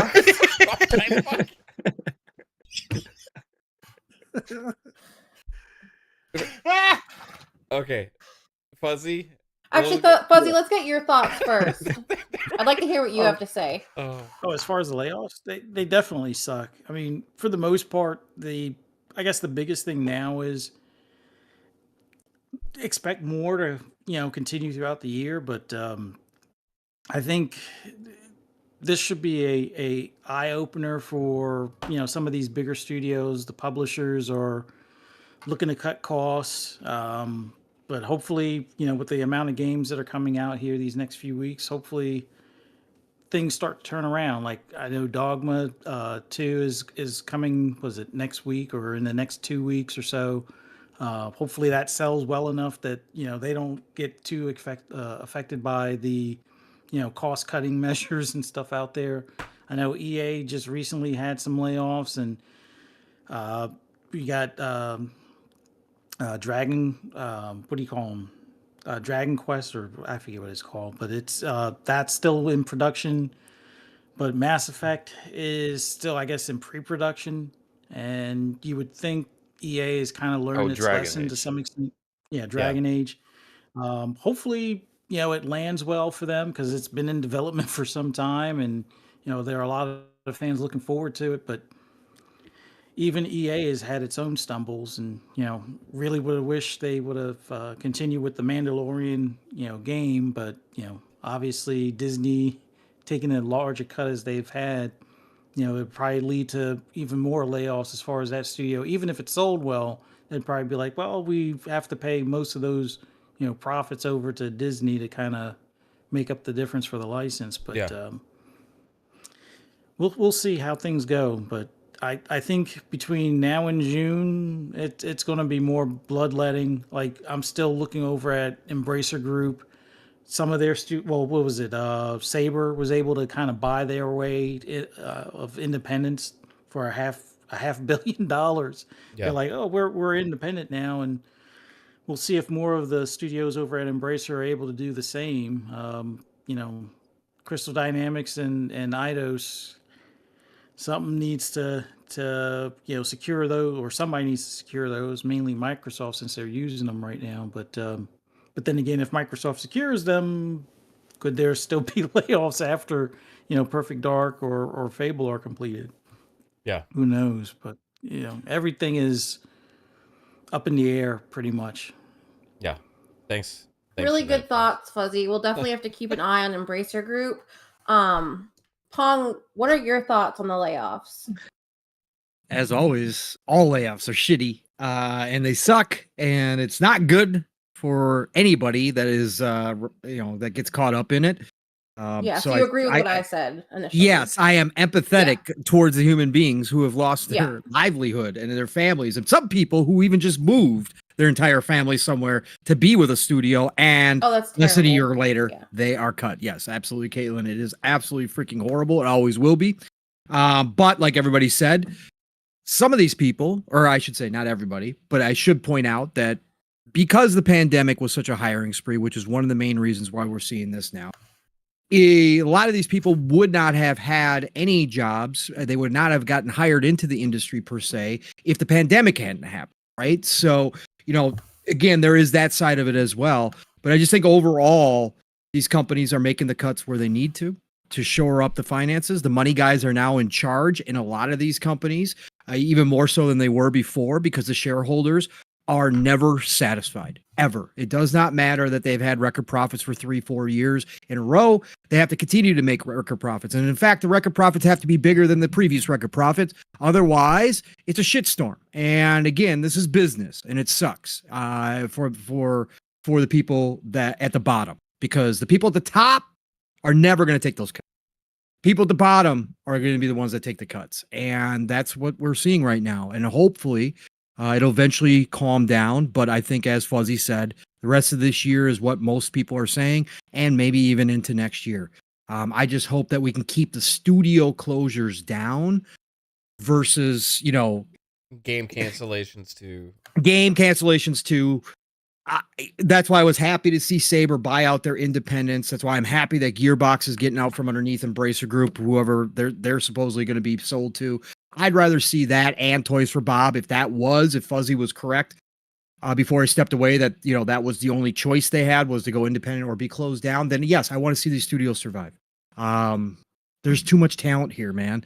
There's more games to be made, and there's so many ideas that I want to see fulfilled. Unfortunately, we did see some of those cancellations, but hopefully we can keep that down to a minimum going forward. Going back to Kaitlyn made a point. She's like, she asked, did this ever happen in the past or whatever? Like, kind of jumping in on it. Like, I think this is just kind of part of the gaming industry, is like, we're always going to see studios close. Like, even back in the day, EA closed Pandemic right when they were on the verge of releasing Battlefront 3. We had Microsoft shut down all their studios in the late 2010-ish area, and then Disney, they were in the gaming industry for a long time, and they just shut all their stuff down. So I think it's just kind of part of the industry at the end of the day, is stuff closing and going away. Yeah. It's like a wave kind of, like, and we've had the growth wave, right? And we're kind of on that down wave right now. And, I kind of joked about it before a little bit, but, something will cause all these companies to react in a different way, and I mean, this is also how we get new companies too. Like, yep, it is. A lot of companies that are successful have been formed out of the ashes of other companies closing, from games getting shut down. It happens in other industries too, like in movies. Sometimes a movie's made because out of the ashes of another movie. Like it's just like it's kind of something with, I guess, corporate America, and the world, not just America, but like it's just gonna be the money guys run the show, and eventually we still get awesome shit, you know? So somehow it all works. Even when all this stuff happens in the bad, you still have lots of different business models, lots of people trying to do different things, lots of different companies being formed, all happening at the same time as all this other craziness, right? So when all of this is happening, like it's like, okay, so what's the future gonna be like? And that's something that's always unpredictable. I will say though, going back to the little bit when we're talking about the pricing and stuff, and kind of more this is kind of a benefit, I think, of the Microsoft and the Xbox model is having Game Pass and having that recurring revenue model, having all those different access points kind of feels almost more of like a safety net in a way for projects of different sizes and scopes, right? Whereas, like, okay, we have the big budget games, we have smaller games, we have all these different things, but like they're not just necessarily looking at one individual thing, resting all their hopes and dreams on it about, well, we're going to spend 10 years making this, and if it doesn't succeed, then we're fucked, you know, because they're still getting money every month regardless. You know what I mean? Mm-hmm. So it's like it's more about sustaining some kind of growth over like a period of time and finding ways for more people to get access to that, you know? So it's just kind of interesting different way where we've kind of seen that for a long time. We've been preaching about that kind of aspect to it where everybody said that like it's going to lead to fodder and it's going to lead to like smaller games or only AA stuff. And it's like, no, I feel like it's more of like an insurance thing where it's just changed the way that they have to look at things when judging a game's success or not, right? It's less about, hey, how much do we need to charge for this game and how many players are going to buy it and how much was our production cost. It's more of like, how is our overall business doing, right? You can look at everything from a wider lens instead of narrow focus on just one individual project. Let's see here. We got Nate Dogg with the $2 super chat said, imagine Psycho running Activision. Yeah. Oh, you would have never mind. You'll have amazing.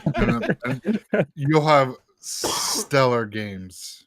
You have a bunch of like sex lawsuits. games. What? Yeah, lawsuits. No lawsuits. No lawsuits. Everything.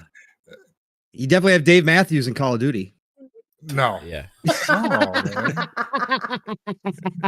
That's fucking funny.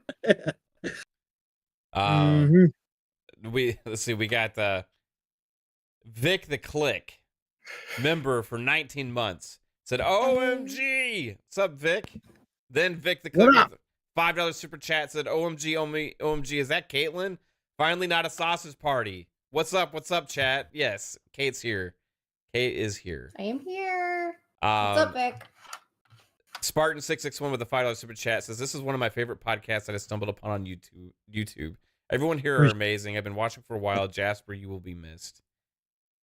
Thank you. I concur with the Jasper will be missed thing for sure. I appreciate the kind But not words. that it's a great podcast. No, like I appreciate the kind words, but I'm not gonna be like saying, yeah, I agree with you that this is one of the best. I appreciate it, Spartan, is what I'm saying. And everyone here is amazing. I agree with all that too. You rock, bro. It's a great way to start your weekend. Jesse B, member for 20 months, says made his whole week. It spreads the cost over hundreds of games. It helps. Exactly. You see what I'm saying? Like, you know, it's more driven about the success of not just one game or like one idea or one vision. It's about the whole thing, you know? And they're branching out within a couple of ideas within that business model still, and you know, with more focus on individual things with some of their decisions that they make. But overall, I think Game Pass is proving time and time again to be more of a positive thing as opposed to what it was made out to be from several people out there in the beginning. And it can be done by other companies. People say that Sony can't do it. They can't afford it, blah, blah, blah, blah, blah. Somehow Ubisoft does it. Somehow EA does it. And you say Sony can't afford to do that? Really? How do these other companies afford to do it? Doesn't EA and Ubisoft want to sell games? How come nobody's using that argument against them? Their games cost a shit ton of money to make too. Yeah, but don't they got the Saudi prince to help them? At EA and Ubisoft? Ubisoft, wasn't it? Ubisoft's China money. They that's got right. Tencent money. Yeah. I think Sign Nintendo has some Saudi money. Embracer had Saudi money. Until Yeah, they- Embracer. No, Yeah, Embracer thought until they had Saudi money. Well, there was an initial down payment, but Yeah. the big one didn't come through. Trust me, bro. Yeah, trust me. Handshake, we're good. I think Sony takes the same stance that 2K does and Strauss does, right? That their games are too good to put into a service day and date, that they would lose overall because they sell what they consider a lot upfront. However, could that be shifting over at Sony now? For sure. Like 2K is the only one that I can justify where Strauss says that. Yeah. I mean they don't like. Yeah. They're Yeah. not gonna put GTA in a subscription No. service day one. But if they did, it would be very successful. I mean, we've I kind think- of seen. There's We've kind of GTA seen. Plus right now. Well, I mean that's a subscription service within GTA though. Like I'm talking about like a subscription service just to play like all the 2K games. Maybe Like- they'll do it this time around. Maybe they'll come out and say 150 for GTA 6, or Yeah. you can pay $20 a month. Right. They might do that. That'd be pretty crazy if they did that. Yeah, and you get the perks like what Kate was talking about, Mhm. like with Yeah. what they do with their other stuff. Mm-hmm. Yeah. Yeah. You get like shark cards. But what if pretty you just pretty buy nuts. it though? Or How they'll can you just get do the both, or perks they'll make you also? buy it for 150 and still charge you $20 a month just to play it. That'd be pretty cool. You got That's, you pay that's kind of the 150 for the that. box. That's kind of the thought I thought they would do is like make GTA like the single player, you buy that for however much, and then like the online's free, so on so, but you really don't get much. So it's like, hey, if you pay the $20 for our subscription service, you can hold 10 cars in your garage instead of just one as a free player.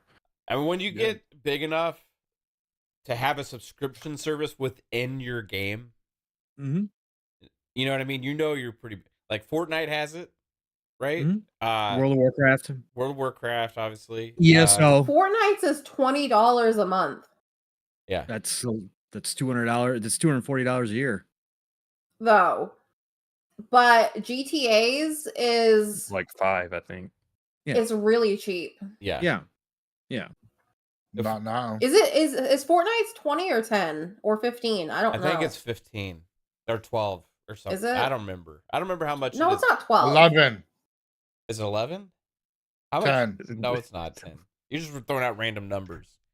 Anybody know in the chat know how much? 14. I thought it was 20. I don't think it's $20.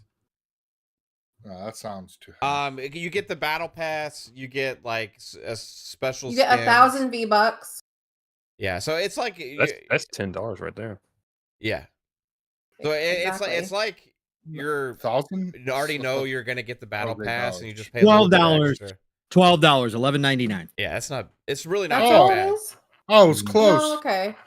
Because That's not bad. if you are then. playing Fortnite every season anyway, and you plan on buying the battle pass, it's just like agreeing. The battle that you're pass gonna is be 10, doing- right?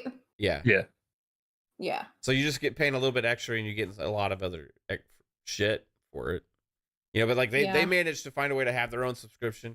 Like GTA did one for the shark cards and stuff, right? Within there, like You get like the GTA one. You get like $500,000 a month, I think, Shark bucks. and you get some Yeah. access to like other things in the game. yeah. We had it for a while until I stopped playing as much. It makes you realize how good of a deal Game Pass is. Like, Yeah. I don't know. Did you see that new Digital Foundry video today? PlayStation has 800 cloud games. Xbox only has 400. So, you know, PlayStation's is more valuable. oh, is that? Yeah. Is that... Yeah, mute pawn. You You muted muted. him. And it's better quality too. PlayStation. Is that Their what they cloud said? gaming is better. Oh Yeah. yeah. Oh yeah.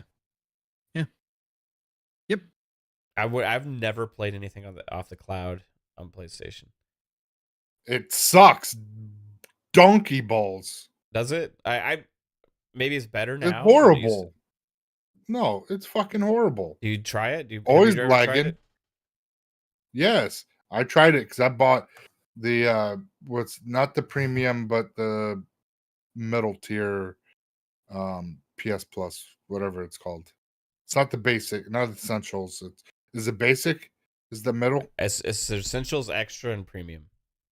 extra? So I got the I bought the extra, and I was downloading. It was like one of the older games, and I was Extra like, doesn't come with cloud streaming. Yeah, only It's only premium. premium. oh, then it was premium then. Okay. Yeah, Yeah. it was premium because I wanted to play one of the older games they had on the cloud services. It was Yeah. either Wild Arms 3 or Legend Dragoon, one of the RPGs that they had on there. Yeah, I would have had to. And go it with was just- premium. It just wasn't good. I was like, what the fuck is Like this? what was bad about it? Was it the It was just laggy. Always, the little pinwheel was always fucking sitting there looping. I'm like, what the fuck? It's like trying to find connection. You know, it's like, and I had good. I was able to play fucking cloud streaming with Game Pass, and didn't have the issues I was having. You know, it was like it had lag here and there, but it was. And that was like with multiplayer.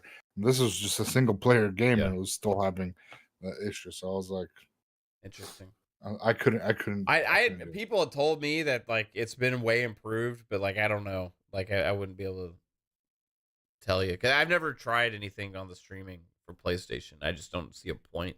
I mean, from the Digital Foundry video today, it seemed like the quality looked better and it was running closer to actual native PlayStation 5 performance than Xbox Cloud was, at least on their video. Yeah, I don't know. I would have to try it, but I don't want to get PS Premium to do that, so it's pointless. Yeah. You know, Our daughter has been playing more PlayStation than you. yeah, she's actually been playing The Last of Us. No, she's playing Genshin Impact. And Genshin Too. Impact. Yeah. I haven't touched much of the PlayStation lately. The only thing I've been playing is Helldivers and Grand Blue Fantasy Relink, but I've been playing those on PC. Right? You only Those have one PlayStation? Yeah. I moved it into the living room the other day because she had asked to play The Last of Us. And so she was playing Tomb Raider, and then her friend told her about The Last of Us, so I moved it in there so she could play that. She beat the first one. She started playing the second one. And then she started playing Genshin Impact, and she's been like hooked on Genshin Impact every day. So she's broadening her horizons more recently. She's past realizing there's more than just Fortnite Fortnite. Yeah. So and Roblox. Good parents right there. yeah, That's good to hear. it's been Get them out of interesting. that Fortnite. At least somebody in this family liked The Last of Us. Wasn't Huh? It's gonna be a PlayStation. She's gonna be a PlayStation only gamer in an Xbox house. no. It's funny. She would talk shit about PlayStation for like a while and stuff, like for no reason. I think because she played so much Xbox, she would just be like, "PlayStation, yeah, that sucks." Unless she'd never played a PlayStation before or like even tried She it. knows what she's talking She's about. got a bot dad. No, she's got a bot dad that walks Yeah. around the house going, fucking ponies. Yeah. Fuck them ponies. Fuck Sony. That's where she learned it from.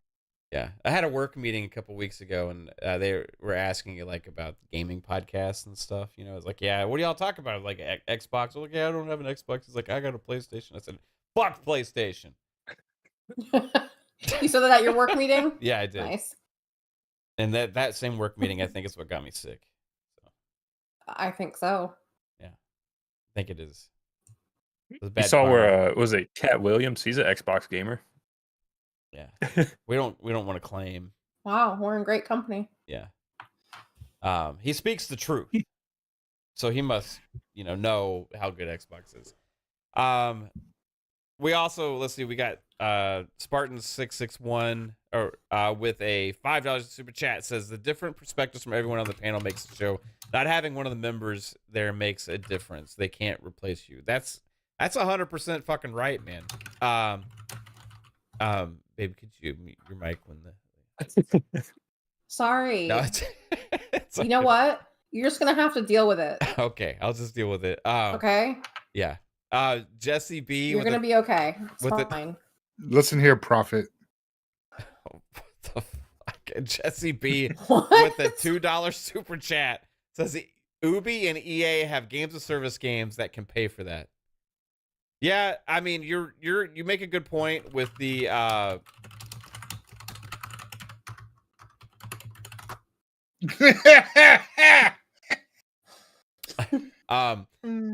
you make a good point with So dramatic. the games of service thing, like with Ubisoft and EA for their subscriptions and stuff. But at the same time, Can I pause you for a second? Yeah. Whenever you guys say that, it always confuses me. What? Is Say it what? games of service or games is of service? Games as a service. Games as a service? Yeah, gas games. Yeah.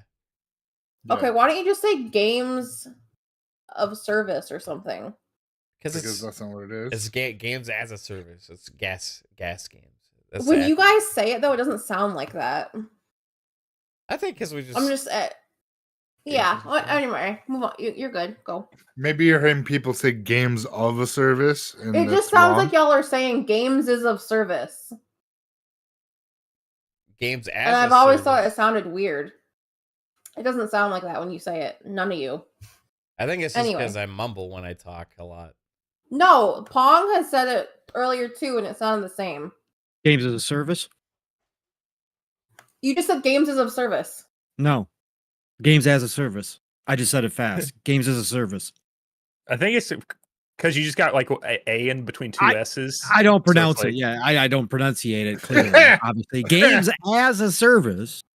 Games as a service. Anyway, it was just a little question of how what you guys are saying. So Yeah. I can see why you would hear it. I mean, again, I'm saying it very fast, so yeah. get it. I get it. Yeah. So you're right. Ubisoft and EA do Enunciate. have games as a service. And so those do help. At the same time, they took them a while to put Destiny, I think, even in PS Plus. Like GT7 is a games as a service. They still haven't put that shit in their own subscription service today, and it's like almost 2 years old. Yeah, I mean, we saw from the Insomniac leaks where they were testing that with certain games like Horizon or whatever, and they just said they lost so many sales Yeah. with it. So I don't know if that's really what they wanted. It's like, Do. it's like that's my point though. Is like, that's not how the fucking model works. Like, it is a.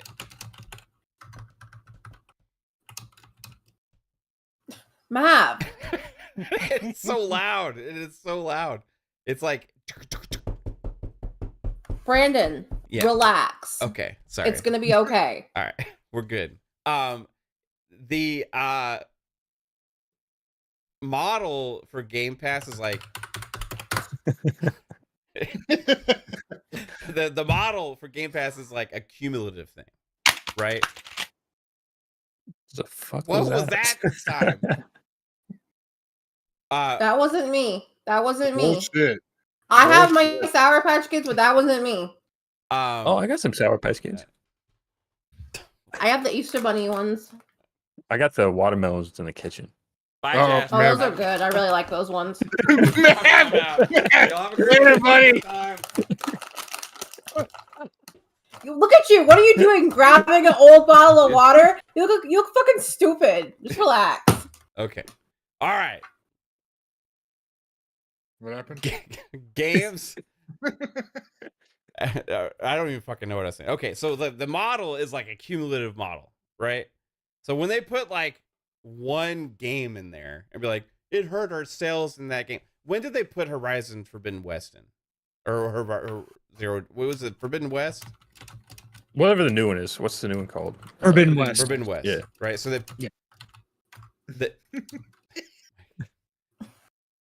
they put Forbidden West in there, right? And it was like after the game had been out for a while. It was like a year later, I think, or something. Right. What is their metric 100% to know how it costs them sales? Because they were comparing it with like other games, how like other games continue to have like a certain amount of climb or whatever on that chart. And when they put Horizon in there, it just plateaued and went flat. So they're like, we're going to lose this many sales. Did they care about potentially seeing the value of having that in the service and gaining subscriptions? Probably not. But like, duh, there's an opposite effect. Like, and if you just do one game and expect it to like, it just doesn't make any sense. It's like we tried it with this one thing. It just doesn't work out for us. It's not how the model works. If Xbox had just put one fucking game in there a year later and said like, oh, you know what? Gears of War 5 sales kind of flatlined a year later because it put it in this subscription service Game Pass. You would never be able to test. Like, Xbox has proven that the model is successful, right? Now, I do get that necessarily. There's other games that PlayStation has that, like, okay, maybe they don't have as many games in the pipeline. Some of the games that they had have cost more to make, right? And then they really don't want to put those day and date because they don't want anything to cannibalize anything at all because they can't afford it because they're not even selling enough as is, right? I get that aspect, but when you look at it long term, what has the better safety net and insurance for those games and for you as a brand, and also the ability to do different things with the access points and all that kind of stuff? It's like Xbox has already proven all that shit in their financials over the years about how it is a sustainable, profitable model, even with all the other stuff that they're doing, right? So, like, when they go and they say something like, oh, it didn't work for Horizon Forbidden West, that does not tell you anything. That is just completely, all that tells you is they don't understand it to begin with. Like, whatsoever. They just have no comprehension about something like that in the gaming space. And, like, they just don't have that vision, I guess. I don't know. But yeah, they're so focused on the sales. That's all that they're really used to. They're just used to, hey, is this still selling in the top 10 or is this still charting in the top 10? Anything outside of that is kind of like, well, maybe by putting in the service it took away the sales, or they're not looking at the subscription numbers that may have increased because of it, or that more people downloaded it from that service and then wound up purchasing the DLC. I don't even think they looked at to see if any more DLC sold for this iteration versus the first Horizon that they did. And then the other thing that was weird with the previous Horizon is that they wound up giving that one for free during COVID. And I guess because they had already reached whatever their goal was as far as for sales, they were like, oh, it's free for everybody kind of thing. And I guess this one never really reached that goal, so they were already salty about that. But now they're going to release it on PC here later this month, and maybe they'll get some extra sales. But I think Hiroki Totoki, if it was up to him, he would have probably released it day and date on PC, seeing that while it was hot at that time, would have probably been the best opportunity. So we'll see if this new test on PC the next week or two gets them the sales that they want, or if it's going to be like, oh, the PC gamers have kind of moved on from this game. This game was hot 2 years ago. Who cares about it today, kind of thing. So we'll see. Yeah. Right on, man. I don't know what's going on in chat. I'm sorry. What? I don't know what's going on in chat. I'm sorry. About what? The I don't know. shrooms? There's a whole thing about, I'm getting fucking fucked up on shrooms right now. Apparently. Okay. No idea. Right. Anyway, so other cool thing that did happen this past week is we had the Age of Empires news come out where they announced Age of Mythology Retold. That's hitting this year on Xbox, PC, Game Pass day one. Now, Jasper, you called this. I have to give you props because Jeez, I wonder how he knew. yeah, you called this. Oh yeah, it's true. Yeah. Well, no, I had nothing to do with this one. I didn't play this one. So, All right. is this something that you're gonna get excited for when you get back and able to play this later? I'm sure it'll probably come out when you're able to play it. Yeah, it should. I even went back and played the older one back in January for a little bit.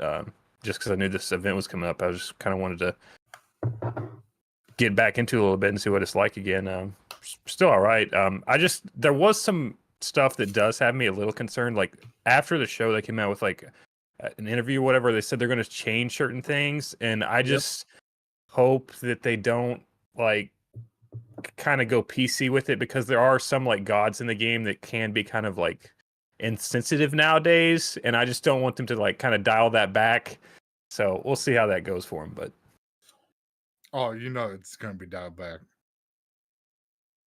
More than likely it will be, but it sounded more like the actual gameplay itself. yeah, more because I mean, anybody who was around during that time, during Age of Mythology's launch, it was a mixed launch at best. Yeah. There was a lot of people that weren't happy with it, and that's why Age of Mythology was never to the never got as big as the Age of Empires.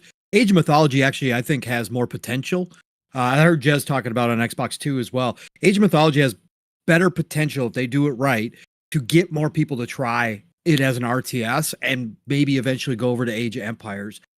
Because of the it's more fun, the mythology, calling in the gods, the powers, like it is freaking awesome. That's why I'm so hyped for it. I love Age of Empires, but my God, Mythology is going to be so freaking good. But yeah, I think hopefully, Jasper, to your point, and I agree with you, obviously, I agree with you, but I just hope that's more the gameplay stuff than anything that they change. But obviously, they brought in new artists and everything else to redesign everything.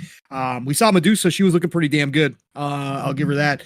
But they obviously are redesigning, so I think some of that and stuff. They kind of hinted at also like maybe even adding new mythologies to the game itself too. So that'd be nice to have. Yep. Yeah, I got a question for the panel, real quick. Since we're still on this Greek mythology, or who owns the IP for Black and White? Is it Xbox? Because they Why are you thinking about Black and White after all this time? Jesus, I have no idea, bro. Because EA, Black and White. EA. Because it was a Black EA, and White. It was Peter Molyneux. No, like back in the day, it was an EA game. Was it an EA game? I thought it was Lionhead. Lionhead Studios, published by EA. Yeah. Yeah, it was before Xbox owned Lionhead. No, yeah, I knew that, but I thought maybe Lionhead owned the IP because that also had deities. Those also had gods in there too. So, since that just popped in my head. Holy cow! Let's go. Hold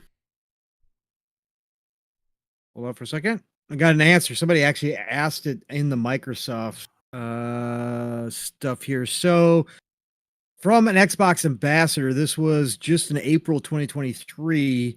I understand the confusion when it comes to this game. Black and White originally, yes, it was published by Lionhead Studios, but not really Microsoft. It was published to be played originally on Microsoft Windows device in 2001. Black and White is a okay. Yeah, we know all that stuff from. Okay,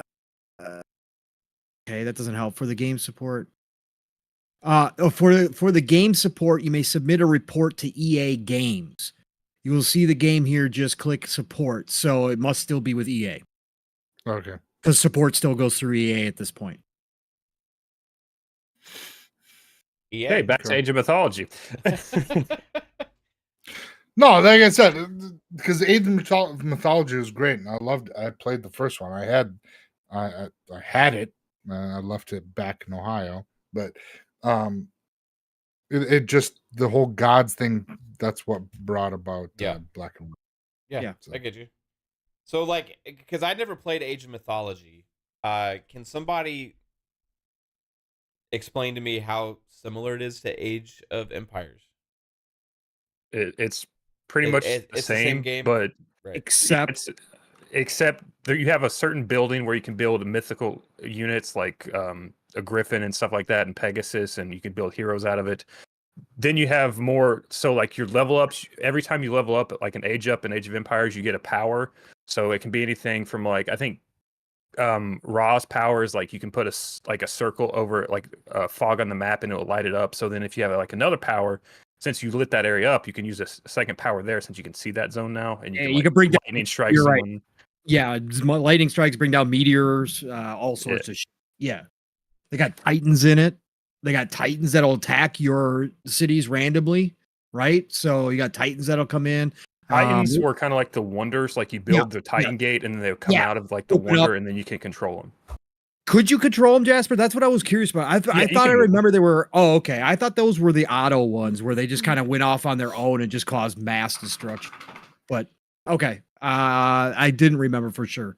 But yeah, so that's the main differences right there. It's Age of Empires with powers basically and gods. It's you still have your smaller units like your bowmen or your spearmen or whatever, but you kind of just focus on the fun stuff at the end of the day with it. Right on. And the battles get freaking awesome when you got, obviously everybody gets the titans or gets their freaking powers, and then you have clashes. Like it's fucking awesome, man. I can't wait to see it again. Yeah. Clash of the Titans. So that's just another big game that Xbox is releasing this year. You know what I mean? Like, it's just pretty crazy. And we're going to have access to it across Xbox and PC on the day it drops. Which is huge. And I think they're kind of, what they're saying, even different than like what they did with Age, is they're trying to like kind of re-envision a little bit of what this game is. Because of, they said they felt like there was a great game within this that they wanted to bring out. So that I feel like there's some interesting stuff here that they're going to do. And did you listen to Xbox 2, by the way? No. Did you get a chance? Okay, Jez said that they actually had an Age of the Mythology game that they were trying to bring to the masses, and it was going to be a card-based RTS system. But they were trying to dummy it down. Right. But he said that game was canceled. So he's like, I knew about it a long time ago. It's probably been canceled because I haven't heard anything, so I'm just going to spill the beans on it. He goes, but this was the idea that Age of Mythology would be kind of the gateway to people to get into the Age experience. So he sounds like Halo Wars, like the Blitz mode or whatever. That's exactly what he compared it to. Yeah. That's exactly what he compared it to, was the Blitz mode, right? Yeah, that's what he thought they were going for. That's why I say Age of Mythology might appeal to even a wider audience than Age does, and bring some new people in. It's going to be so campy. Yeah, it's gonna be this year. Did they give like a later, like a season? I would assume fall to winter. Right on. So hey, fall and winter is going to be packed again. Mm-hmm. Yeah, good call on that, Jasper. Good call. That's your last good call here. The last one. You know, you hit pay dirt. Finally, on your way out. I'll try to come up with another prediction in the next few minutes. Okay. But yeah, Switch 2 March 2025. That's gonna be his next prediction. Yeah. Not a bad guess. March 2025. March, April, somewhere around there, probably. Yeah. And will Call of Duty 2020. Well, when the Switch 2 drops, will this year's Call of Duty be one of the launch titles on the Switch 2? Launch title, maybe like first few months, but not like day one, I don't think. Because like it'll already be out for Xbox Yeah, and PlayStation. it would have been out for like 4 or 5 months at that point. So, assuming Nintendo's working with Xbox and actually gives them dev kits. that's a good question. Yeah. That's a good thought. They will. They got a good partnership now. They'll give them to them. Yeah, they're dissecting one right now so they can make an Xbox handheld. Nate They Dogg don't says, copy that bullshit. when does the panel think Outer Worlds 2 will launch? Jasper, prediction on that? 2026. 27. Whoa! Whoa, Wow! that's pretty far away. I'll say 26. I'll say It's 25. gonna, it's gonna launch with the new Xbox 2026. Remember, Obsidian wanted to do a game per year. Yeah, that's true. I think they got a world. They got two teams. They got two teams on it. They'll move the Avowed team over to help finish up Outer Worlds 2. They'll have basically probably a year or more to polish up and to finish up. And I think they get Outer Worlds 2 out next year. I think we get Avowed this year. Next year. No, I just don't think it's next year. It's Okay. not this year. It's not next year. So like after Okay. that, I don't know though. State of Decay 3. They're still making hires at that point. I'm gonna go and say something real controversial. It's canceled. next gen. Oh, you're gonna say it's canceled? Oh, hell no, Well, Fuzzy. They just hired somebody. They brought somebody big on to fucking support, didn't they? But that would mean the closing of Undead Labs, pretty much. Like if you canceled their only project, like I think it'll be. I will say that it'll be the next gen launch, one of the launch titles. Yeah, I can see that. for Yeah. State of Decay 3. This is Yeah, funny because that was one I of the think- first games announced for this generation. Yeah, Correct. I know that. fucking, Perfect Dark. That shit's like. Yeah. Mav's like. They for go to the last, hole. the I- last few years, Mav's like Perfect Dark's this year, baby. We're gonna see it again. I'm like, no, we're not. Right. But so we'll see it at the June showcase. That was We- my we- next one, though. I was going to ask you about Perfect Dark. But they're launching their next system in 2027. So Yeah. They They're did gonna hold- they're gonna hold a generation couple- up. yeah, that's what I'm saying. So if they do that legit, then why would you not hold? I mean, they'll still be crossed in. They're going to have both versions, but those will be launch titles. They'll hold them. Why wouldn't you have? Again, they have the potential to have a massive. So we'll have like a Day next one. gen case reveal and then have Yeah. the same games that we had at the Xbox Right. Series X Right. next gen showcase reveal. Why not? Why not? We got plenty to play. Let's go. It'll be cross gen, so like technically Yeah. it comes out on Series X. Yeah, or whatever. correct. Yeah. Elder Scrolls 6, same thing. It's gonna be. Yeah. yeah, It's gonna be so that'll be the next. Is Elder Scrolls 6 26 or 27? 27, 28. But I think it's within the first year of launch of their next gen system. I don't know if it makes day one, but I think it'll be in the first year. Yeah. What It's else? gonna be so- What else was there? What other big long? Oh, Everwild. Contraband. Where's Contraband, everybody? Is that canceled? That's second half of this year.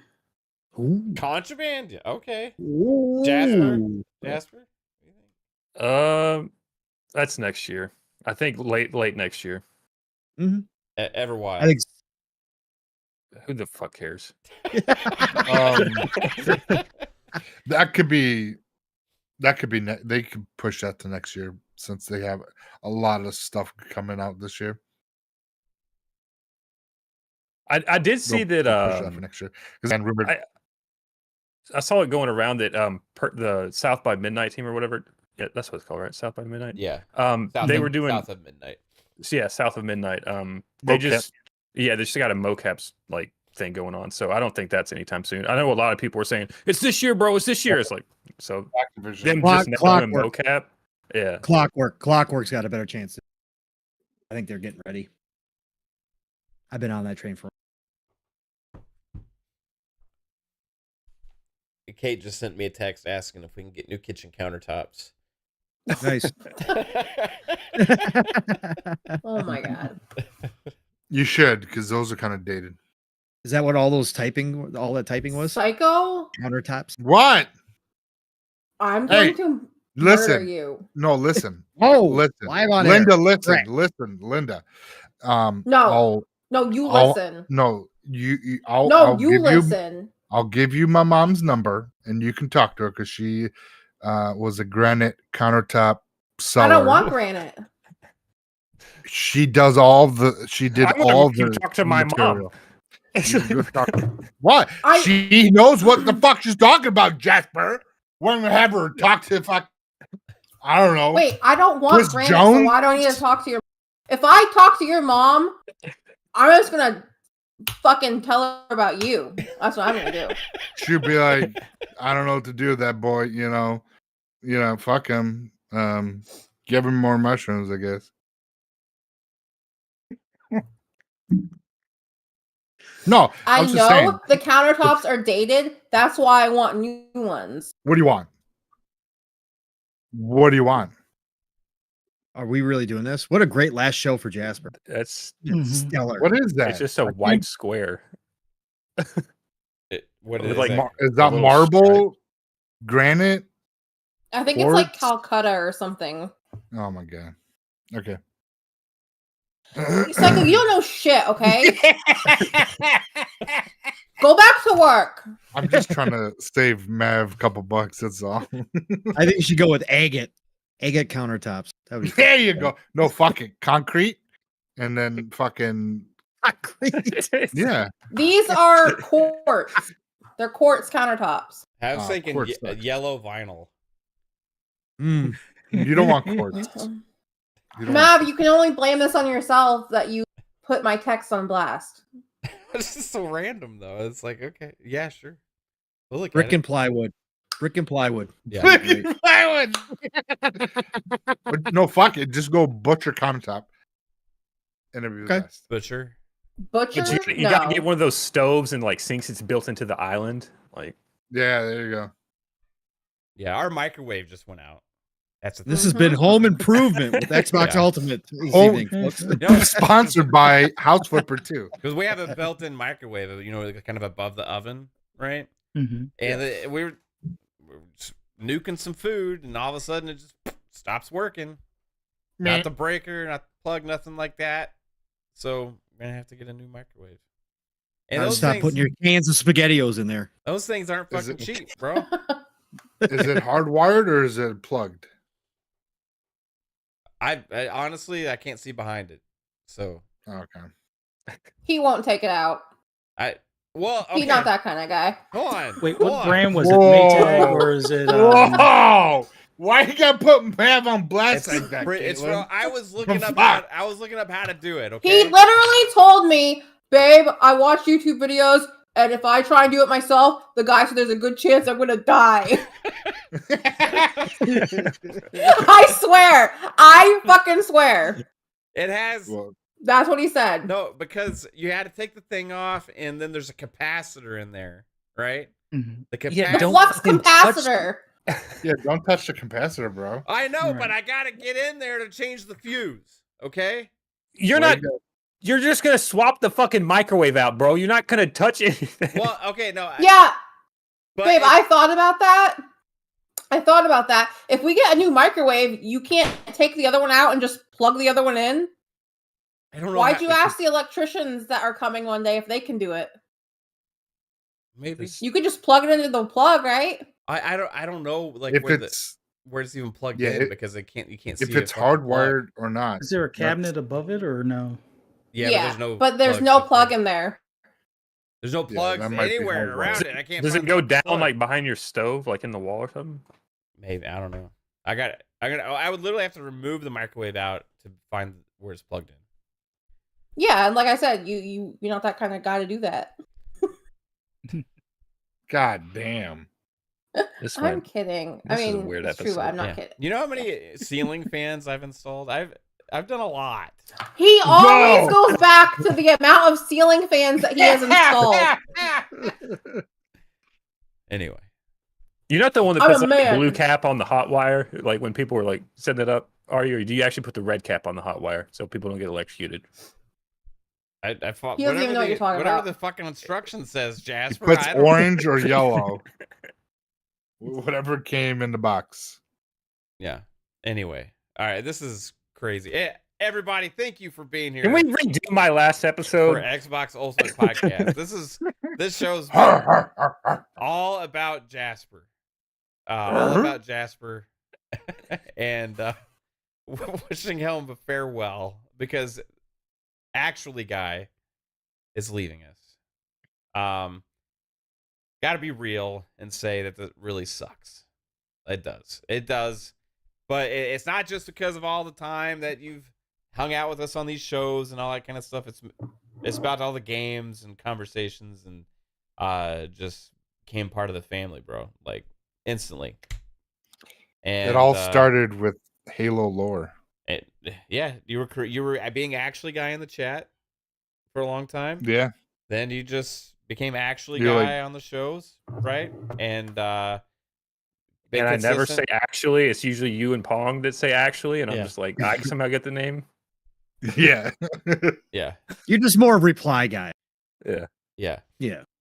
Remember? Corrector. Correcting when we're wrong. Yeah. Yes. Yeah. You always give the more subdued reactions to good things. You know, you don't get as excited unless it's something to do with fucking Star Trek or something like that. But like, you know, it's been awesome. Or some kind of like girl on the screen. Whoa. Whoa. Yeah, I remember that. Look at those yams. So we're gonna definitely, like Pong was talking about, like, and the chat was talking about earlier with the super chat where they talked about like everybody has add something, right? It's gonna be missing. And there's no way around that. So you will be missed, dude. And I know we'll feel an impact. We'll have to adjust to life without Jasper for a while. But I can't wait till hopefully you come back and hang out with us some. Yep. Again, I'm not dying. I'll just be away for a little bit. It's gonna be different though, for sure. You're dead to me. Once. Oh, okay. No, I'm just kidding. Oh god. No. Yeah. You're not dying. You're going on to do some great things. Super proud of you. Also, awesome. Thanks, Dad. Awesome to see what you're doing. And I wish you all the luck, bro. 100%. Yep. It sucks. But good luck. Don't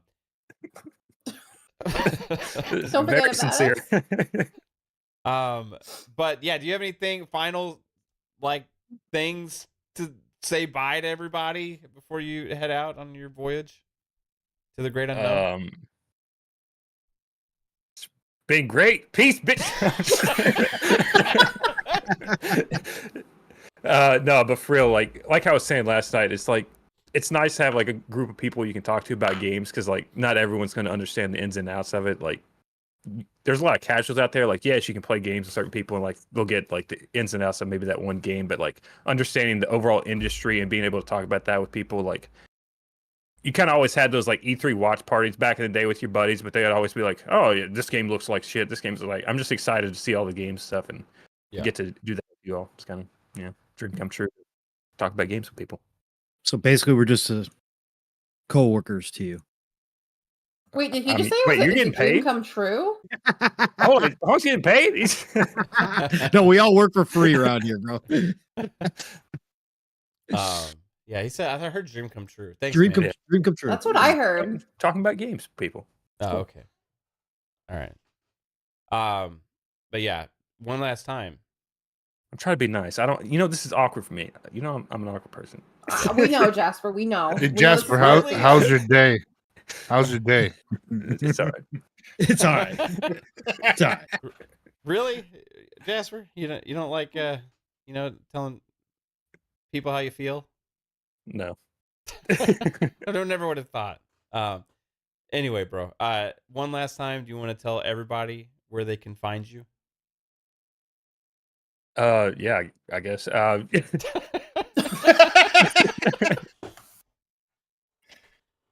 Yo, check out Lord Jasper Twitter. Whenever I come back, I'll probably make a post there or something. I usually don't even tweet too much anyway. So just follow me there, and whenever you see that, I'll be coming back, and then it'll be on one of Mav's shows. So just keep following Mav and watching his stuff, and then I'll pop back up someday. Like a fart. Exactly. Oh my god. 100%. Thanks, man. Well said. Hey, babe, you missed a super chat from Vic. Oh, did I? Ago. Yeah, that's okay. No, that's not okay. Psycho. Oh my god. It's all right. He's too busy talking to some bitches right now. Vic, the motherfucking click with $5 super chat said, yeah, F PlayStation, but to what I really need is Kaitlyn to tell me what kind of shot I should get these 3 girls at the club. Help me, sis. STD shots. I told him to get 3 shots of Slippery Tito's, give it to the ladies, and say, here you go, show me your Tito's. Yeah. You know, like your tits? Yeah, I get it. We got it. That's a great idea. Pong. Yes. Vic also asked you what kind of shots they did in the 60s. Oh, no, he did not ask that. He said, okay, Yes, now I he need did. another. Did he? Where? Because he said his super chat. It wasn't a super chat. He just said it in the chat. Oh, in the 60s, I don't know, because I wasn't around in the 60s. And I wasn't old enough in the 70s either, Vic. Nice try, brother. Oh, but you weren't? Okay. No. But Vic does say for $5, thank you, Vic, for another super chat. Says, okay, now I need another shot. But Pong helps me, big bro. Well, we got to do something different now. Let's go with, you got to do a shot of Crown, baby. Let's do a shot of Crown. Get the good stuff. Go Crown. Let's go. There you go. They make I think an apple flavored Crown. Yeah. Don't they? You got to do Real Crown. Okay. Real Crown. Either that or Johnny Walker Blue, Purple Vic. bag. If you really want to spend some money, do the Johnny Some Walker Blue Blue Label. shit. Let's go. My Straight. dad likes that stuff. I love that shit. Oh, it's the Best best. shit. Makes ever. sense. I've lucky enough to have had a couple bottles in my life. Yeah. That's the If 12 you want to right? taste my local water, No. you can drink some 25 Buffalo years. Trace. 25 is blue. Yeah, it's 25. I would love to taste your local water, Jasper. Is it a bit salty? I don't know. It's shit. Where are we going? Vic, the motherfucking click with another $5 super chat says Tito's so I can see them titties. Fuzzy, I got the fuzzy nipples. Crown Apple is my go-to. Right on. Oh, here we go. Thanks. See, Crown Apple. See, You gotta do it. Fuzzy, where can everybody find you, bro? Well, just want to say this was an awesome show. Best of luck to Jasper. Can't wait until you get back, man. Have fun while you're out there. Be safe, be alert, and have fun. But for everybody who wants to hear my rambles and rants on anything gaming related, just follow me on Twitter, Fuzzy_Belvedere. You'll find me on Shop Podcast tomorrow, PTK Blam's channel with Pong, 8 p.m. Eastern Standard Time tomorrow. Going to be on with 3-Bit on Sunday for Pixel Echoes on Sunday. I believe that's at 8 p.m. as well, Eastern Standard Time. And then right back here for FSP on Monday, 10 p.m. Eastern Standard Time. Look forward to seeing you guys then. Thanks Right on, again. Fuzz. And are you doing like the co-hosting with 3-Bit there now? I think so. Right on, man. It's awesome. Congrats to you on that, sir. Yay. Beautiful wife, Kaitlyn. First time on Xbox Ultimate Podcast in a while. Thanks for being here, baby. Tell everybody where they can find you shopping for countertops. you can find me nowhere because I'm never coming back because you've been so mean to me.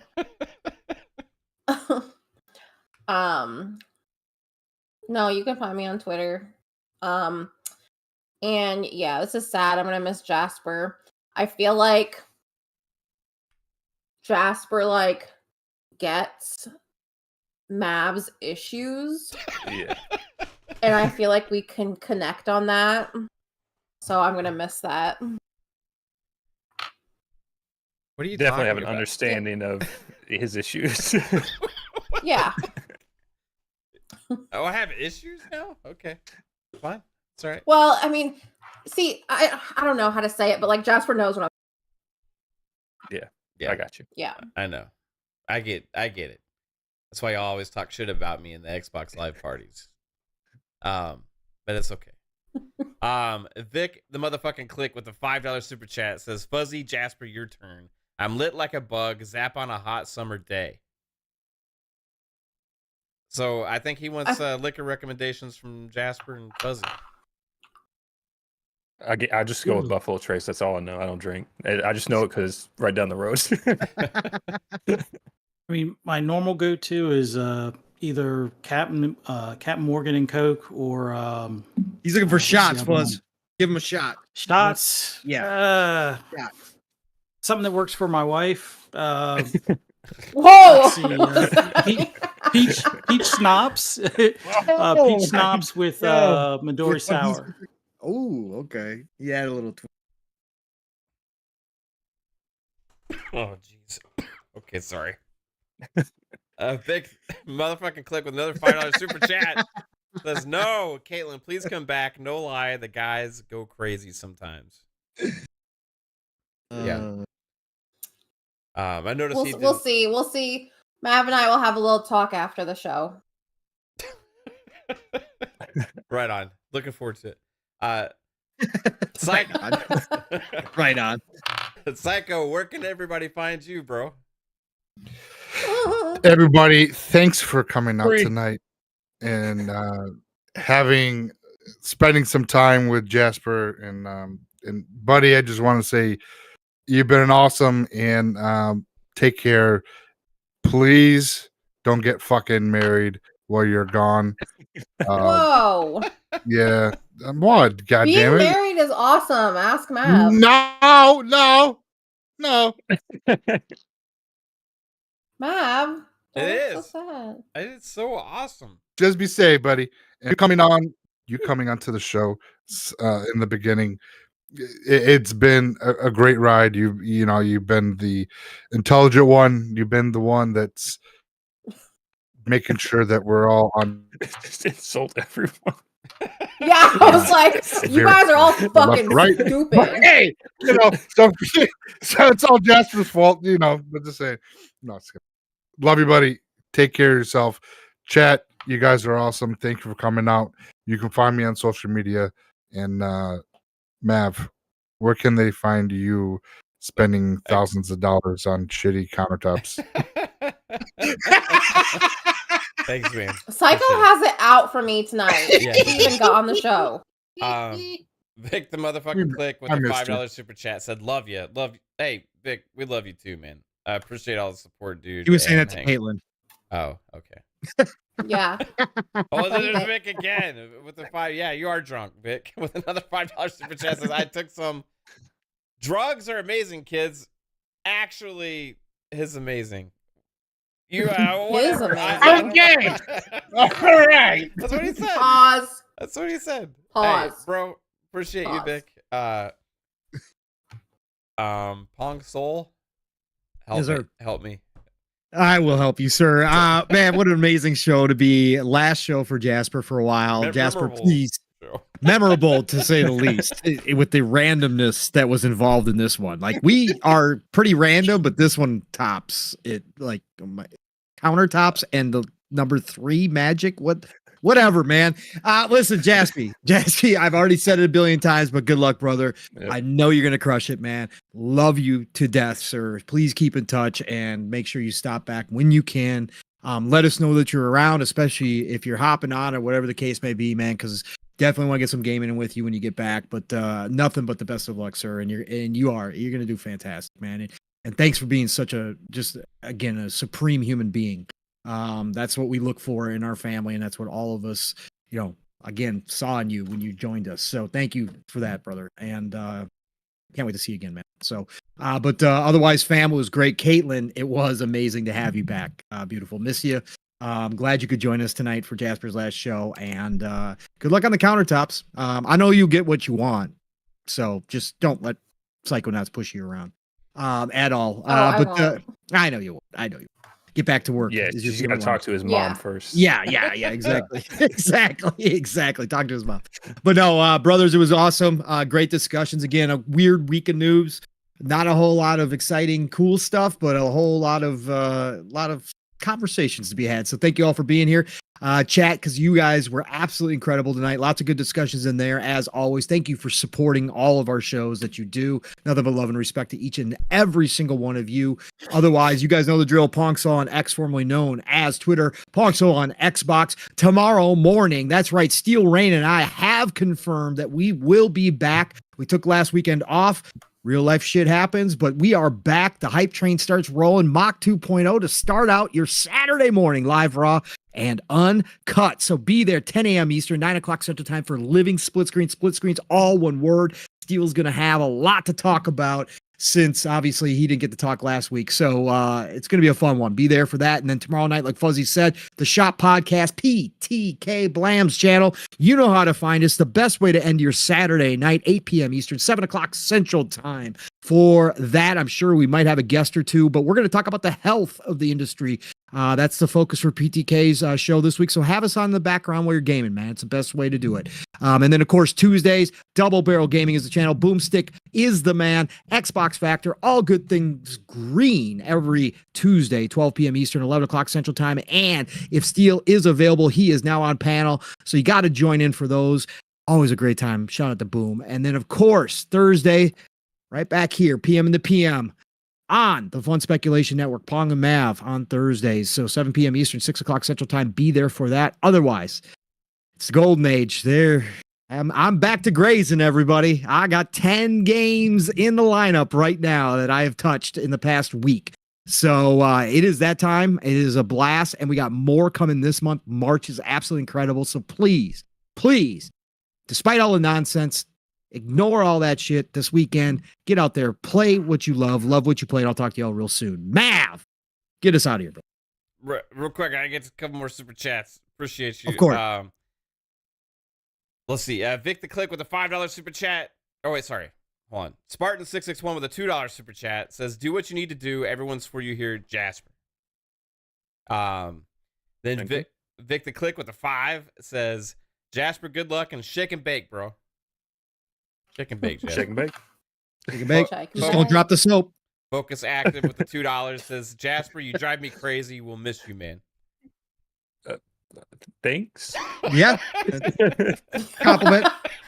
I love how the chat is flooding the. With the yo-yo-yos. Yeah. Vic the Click with the $2 says, Jasper, yo-yo-yo-yo-yo. Yeah, we got lots of Jasper yo-yo-yos in the chat. Everybody, thank you so much for watching this crazy episode. Jasper, good luck, bro. We'll miss you for sure. Yeah, and can the Xbox community be healed by the time I get back? Like, stop fighting with each other, please. Yeah. That's Jasper's last wish, everybody. Let's make it happen. Yeah. Let's make it happen. What's the organization with the Make a wish? Make a Wish? Yeah. Jasper's Make a Wish right now. Jasper's our little Make a Wish kid. Yeah. Wow. Wow. Peace out, everybody.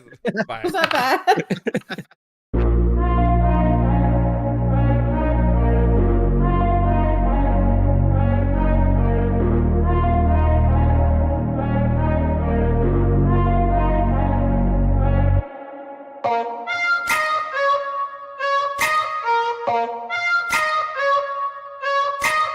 Oh.